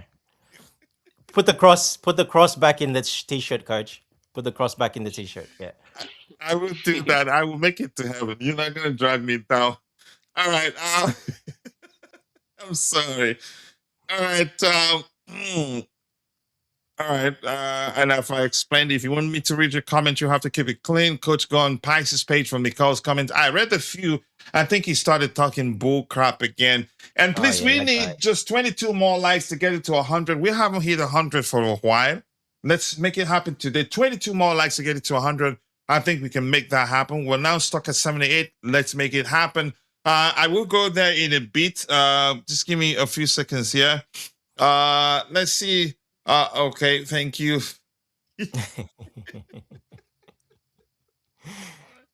All right, Bobby, if you're there, I know this will probably helps get you settled and not be too concerned about Pedro Neto leaving. This is basically saying that Alonso wants him, and we're not looking to sell him. You could argue But he's we not only untouchable, sell coach. him. He's not untouchable, but we only we'll end up selling him if he wants to leave. That's how I read this. But the fact that that latter part depends if Chelsea get important proposal. I don't think they'd be able to meet that valuation of 70 million plus. They're not going to do it, and that's just an opinion of mine. But Bobby, let's hear you. As we were able, again, we agreed at the time when we read that particular, you could argue, incomplete report that they've started conversations with this camp. We said the report, we did agree the report definitely just from Man City's perspective, nothing says Chelsea okay, I say eager to sell him.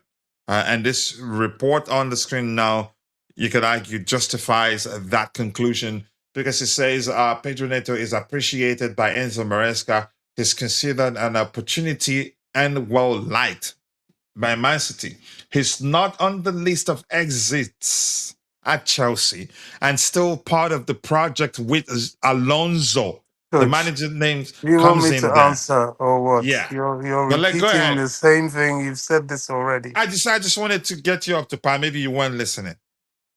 Look, I don't know what's gonna happen. I don't. Mm, I don't think. I mean, as is written, he's not those one of those on the list of departures. mhm, There's a lot that was said in Alonso's interview that kind of alludes to the fact that he's looking to build a strengthened squad. Oh, and Neto has to be part of that. However, having said that, yes, Man City would like him. Yes, they would probably offer him considerable wages mhm, vis-a-vis. They haven't answered their 115 financial charges, but I digress. But that aside, there are a number of Chelsea players who are due, who are going to be given upgrades to their contracts. mhm, We know about João Pedro, who I think has already signed his, if I recall, and there are others. Amongst the others, I believe will be Pedro Neto. Neto was significant last season, not only in the Club World Cup, but throughout the season. He was the and you could only, argue the club recognizes that. oh, they will do. He was the only winger we had. Yes, he didn't always have fantastic performances.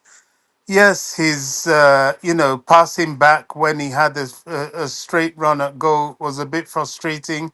But Mhm, some of Neto's inefficiencies came from the manager's instructions. Rosinia, indeed, Maresca himself gave him some weird instructions, and I don't think he ever really had the handbrake off until McFarland took over. But by then, it was too late. The damage was done with the team. The bad blood has seeped in, and he's not singularly at fault, like some Chelsea fans would like to claim. I don't know. I don't see him. If they put 75 mil on Gusto, they will do the same, if not more, on Neto. Now, will City do that? Possibly. If they lose Savinho, they could drop that for Chelsea and see what happens. Will Neto want to leave? I think Dante has made a very good case for that possibility. I don't know. I think it all depends on what Alonso says to him, how much Alonso wants him, and Hmm. what terms of a new contract for him would look like. It's not cut and dry. I don't think it's even written as cut and dry. And City are looking. They are looking for a replacement for Savinho, in which Neto is one of those mentioned. That doesn't mean to say that they will not look at other targets, because there's a bit of a wingers merry-go-round in the transfer market, as has been said by Fabrizio himself. Hmm. I've forgotten what triggered it. I think someone was sold, and now, as happens, the merry-go-round starts, as will happen once Rodri leaves Man City, because leave he will. There will be a midfielder merry-go-round. People talk about Enzo going there. I'm beginning to have my doubts. I shared a video of him talking about what Messi told him about leaving Chelsea. Messi categorically advised against it. He said to him, "Look, be careful what you wish for." And he mentioned that in his interview, calling Chelsea, more like family. Whether that is a prelude to him staying or just to try and soften the blow to fans, I don't know. But it is there. I have no evidence of this, but I believe he will probably sign his new contract, especially if it doesn't include an extension of years, but it includes a bump up in his income. Because then, if anything goes wrong, he comes that bit closer to having a reduced number of years and being able to be sold. But I can't see his price tag dropping significantly in one season. That's him. So we have to wait and see. We have to wait and see. Chavarría seems to be very much on the card, and I know Chelsea have got to get in a midfielder. After that, it's sales, sales, sales, and we'll see who those they are. Who are those that are being sold? Nice to hear Tussin's on the market. I think that's long overdue. Badiashile and Desassi, if they go, we know Chalabar sadly has been sold. I think that would have dealt with a lot of the defensive exits that we need.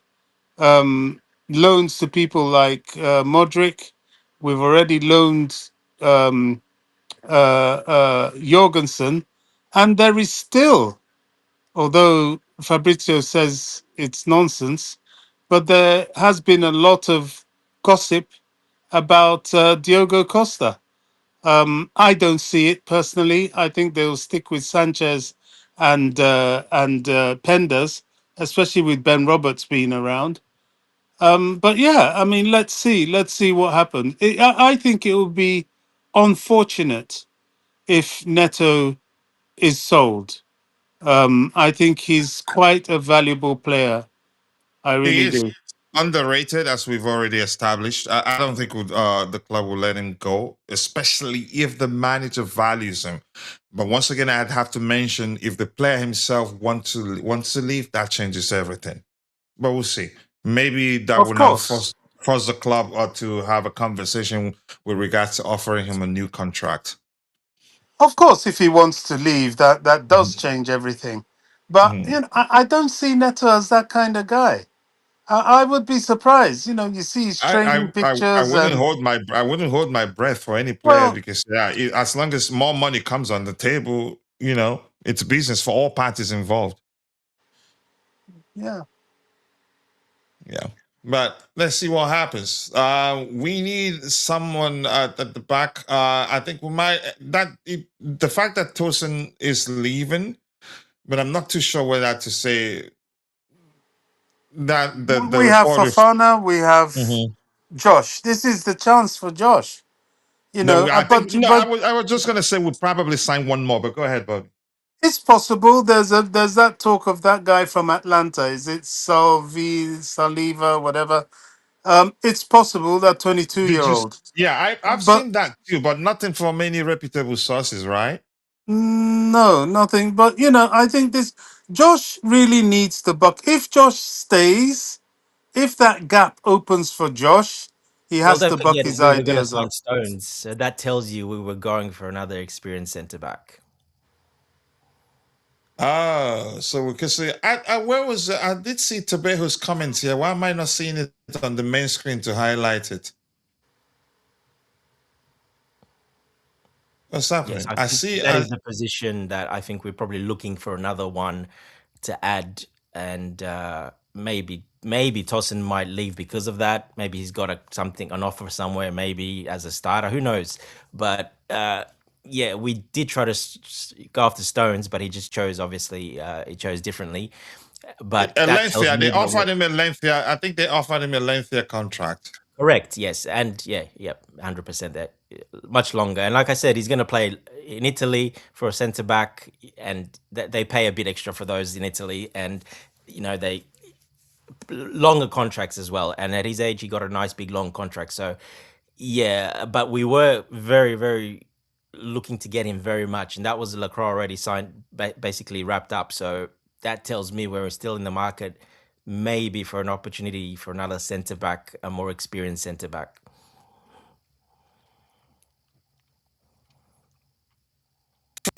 That's Yeah. Dante. Yeah, do you see Mike Pendleton starting tomorrow? I think I've answered that question. Was probably he's going to play one half. Either he starts or maybe comes on later. I'm not sure. Go ahead, Bobby. Were you going to say something? No, yeah, I was. I've got no sort of comment either way to what Dante said. It's quite possible. We have to wait and Hmm. see. Penda starting, yeah, why not? He's going to have to see him on, in game conditions at some point. So either he starts one half or comes on the other half. I can see that happening for sure. All right. I don't think there's anything else. I don't know, Bobby. Anything else you want to talk about? Because we're all caught up with pretty much everything here. Can't see where we have. Uh, this is Moses Caicedo on Enzo Fernandez. Caicedo Yeah. says they don't say anything when he said the club told him they want to give him a new contract or something to that effect. He just said yes and accepted it. Yeah. And this says Tottenham. Mhm. Caicedo has to have the vice captain's armband. I mean, his attitude compared to Enzo's is just night and day. He's unhesitantly Chelsea. He's ready to go through the good, the bad, and the ugly with the club, and that's just who we need. Yeah, My thoughts now is on that midfield. I won't feel comfortable until we bring in what's needed for us to bring in, we're regardless not of done. whether Enzo stays or Mhm. leaves. We're not done. I'm like that too because what? Because it looks like it probably come next summer. It'd be agitating to leave too. Um, So Justin Tottenham Enzo, are in. Even I if he think stays this season. if Enzo stays this season, I don't see him agitating anymore, especially if we get into the Champions League. And Enzo is a bit petulant. He's a bit childish. listen, I like him a lot. I'm one of his biggest defenders. But still, but you understand my opinion, and I get where you're I coming from. Go do. ahead, I Bobby. do. Sorry, I didn't let you drop. Go ahead. No, I I do. apologize. I get your point, and I wouldn't, hang my hat on it. But I just think he's childish. He's growing up. The conversation he mentioned he had with Messi. He's learning. The rejection he got from Real Madrid, that will stick with him. I think if the season is successful, Enzo wants to win for sure. It's just the way he goes about it is very unsavory. And if the season is successful, I don't think he would push too hard to leave. A huge lesson for him. Dante, you want to add to that before I read what we have on the screen and see if we can find anything Yeah, new? look, he has to have another season like he had last season if he does want that move to Real Madrid, because otherwise it would not happen. So Ooh, that is some point. He he has to, needs to, yeah, yeah, he he needs to has to play. like rip up trees, like Bobby would say.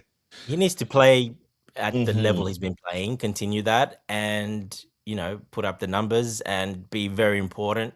And he will be very important because a manager like Xavi Alonso, there was a reason Maresca took to Enzo Fernandez very quickly, straight away, made him basically the captain. Well, Reece captain, but Reece was injured for a while. And But that was basically made Enzo the immediately captain. after the incident on the bus with his teammate, blah blah blah. You know what Exactly. I'm referencing, yeah. Yeah, yeah. But it just tells you that he was Enzo Maresca's extension on the field. He was his guy to give instructions, how to control the game, how to play the tempo, what to do. He always went to him. You saw him going, talking to him, not to Reece James. Hmm. Always went to him. So that's something like that. He's got that intelligence, that IQ to do that. Xavi Alonso will, get, He take would to him want to just like keep him. Maresca did. Yeah, I agree with you. He has to have an excellent season for that Madrid, but for the possibility of him joining Madrid to happen. And it's not like he has a few years left that you'd say Madrid will get him for cheap, Yeah, right? but look, like Bobby Yeah. said as well, things could change. All of a sudden, he can feel more comfortable. We win, we do really well, we win, we qualify, and good vibes. Things can change in football. A year is a very Oh, long time. winning So changes everything. Let me be more specific there. Winning changes everything. winning, Yeah, it changes everything. Yeah, of Yeah. course. winning is the love language of football. Hmm. Simple. You win, everybody loves you. You don't, they won't. That's the message the owners, I think, are beginning to get. Fans will love you as long as you keep winning. That's just our language. It's I true. agree. None And I of us agree. here Yeah. is going to put up with yeah, losers. No. So players are almost the same. The only thing is, what happened last season, he was part of the problem. Now, if he fixes that, I can see him having an invigorated desire to hang around. If he doesn't, then, well, well, he won't. Yeah, he won't hang around if that's the case. Alonso Yeah. wouldn't keep him. I can tell you that. Yeah. So he Yeah. wouldn't.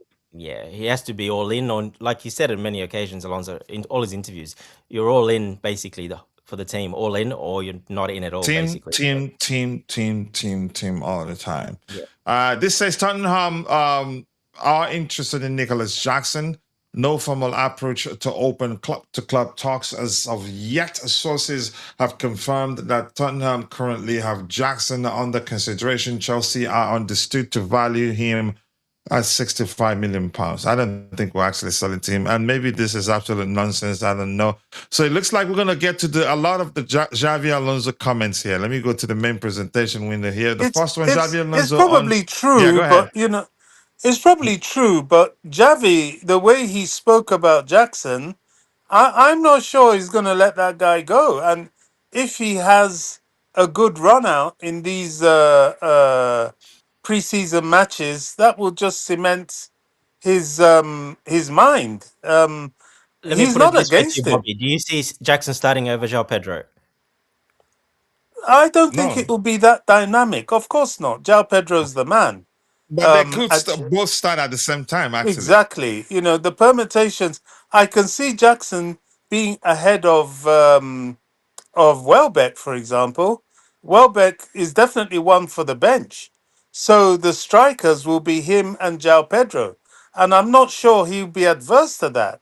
He'll be a fool to think that a club will have anything less than two main strikers. And Here's that thing, was my So Bobby. next I question. think I think even he.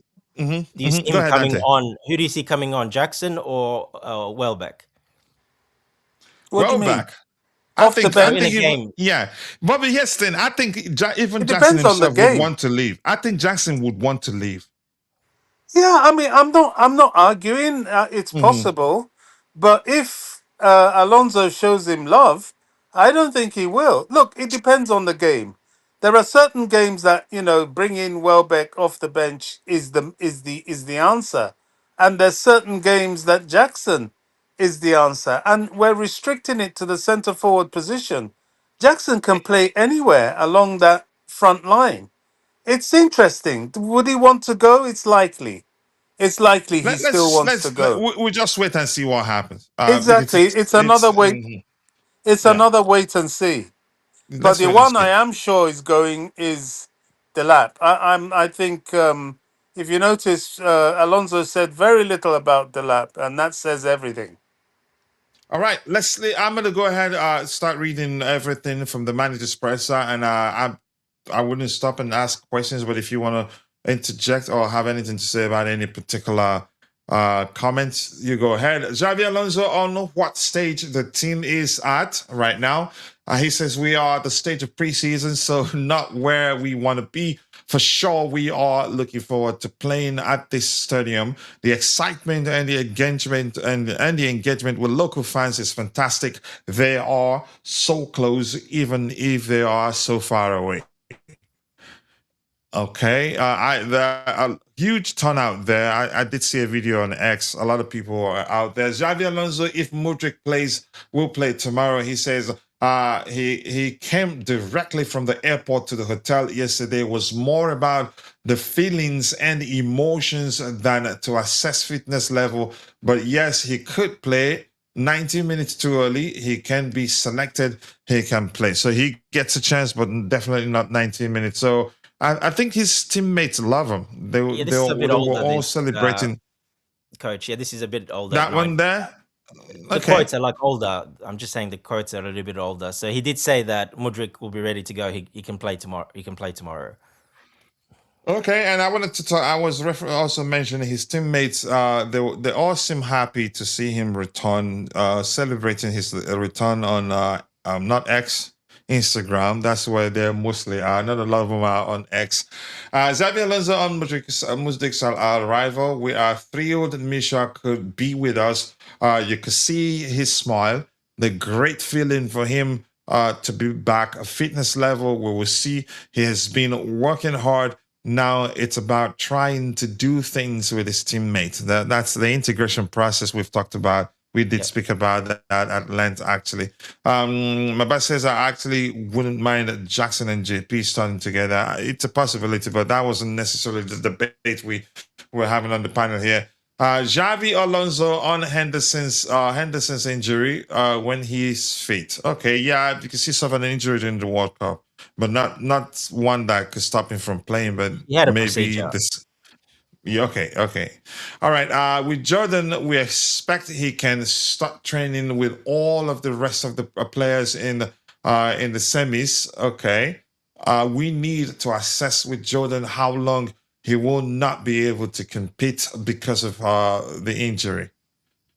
Xavi Alonso on his back and his backroom staff here from left. Willie Issa, we know him. Austin McPhee, we got him from McPhee. I think McPhee. Is it McPhee or McPhee? Dante. McPhee, I think. I think it's McPhee. I don't know. Bobby knows Okay. probably better. Austin I'd say McPhee. I think it depends Austin, if it's Irish or not. You can say it in different ways. Yeah. oh my goodness. So the pronunciation depends on which which one it is. Okay.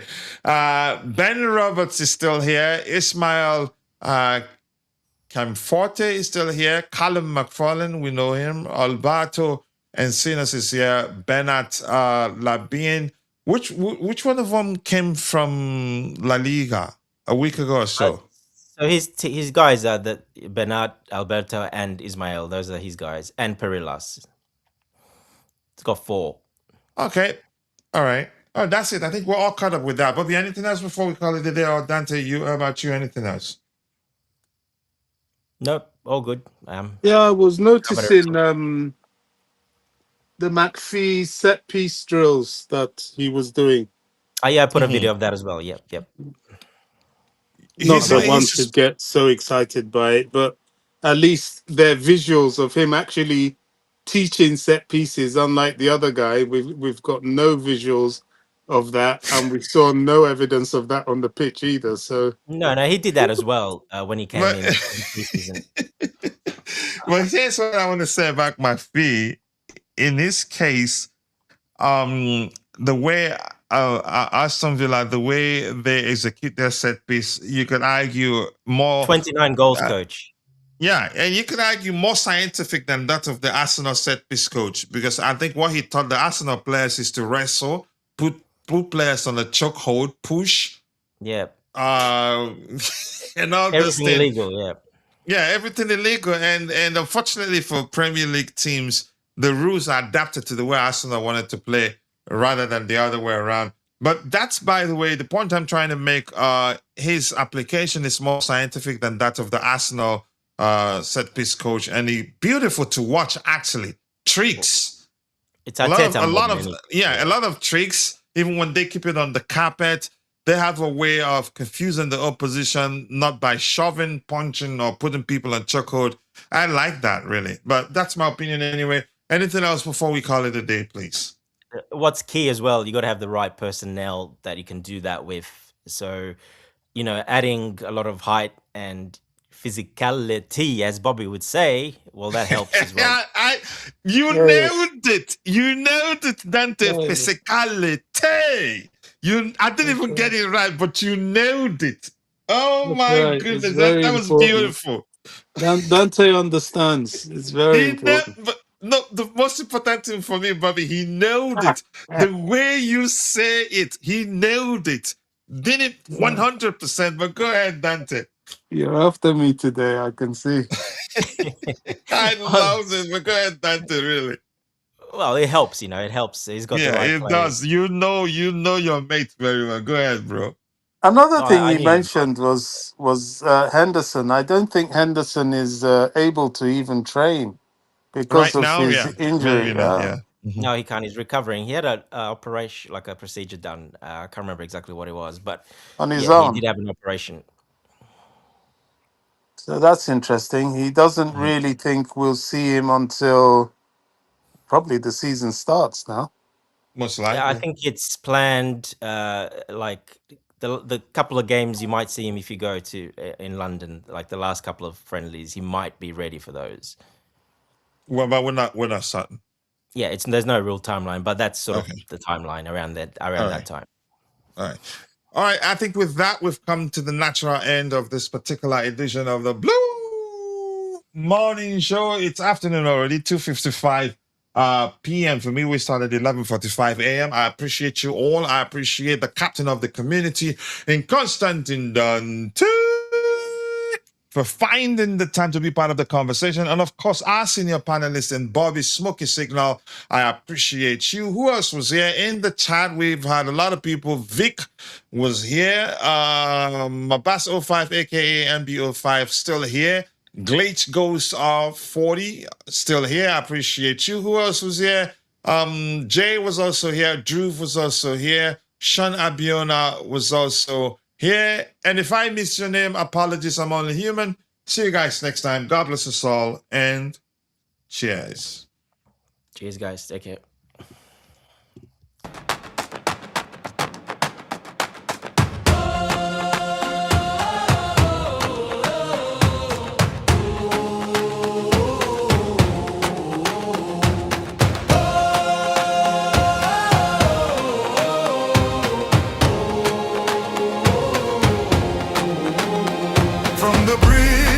Stand. I carry that crest in my hand, rain on my shoulders, still I stand. Tell me who wears it like we can. Mud on the boots, heart of gold, those stories living in the cold. Every name that the walls still hold. I was born for this, I was told. Hear that roll in the air, feel that fire everywhere. We don't bend, we don't fold. We were cut from that blue gold. Blue till the end, blue till the end. We rise again, we rise again. Blue till the end, blue till the end. This is our name, this is our skin. When the pressure comes down hard, we don't flinch, we play our part. Every scar on the badge says more than 1,000 songs before. From the first whistle to the last, we remember where we came from fast. No throne, no crown, no borrowed fame, just a city calling out that name. Hear that roll in the air, feel that fire everywhere. We don't bend, we don't fold, we were cut from that blue gold.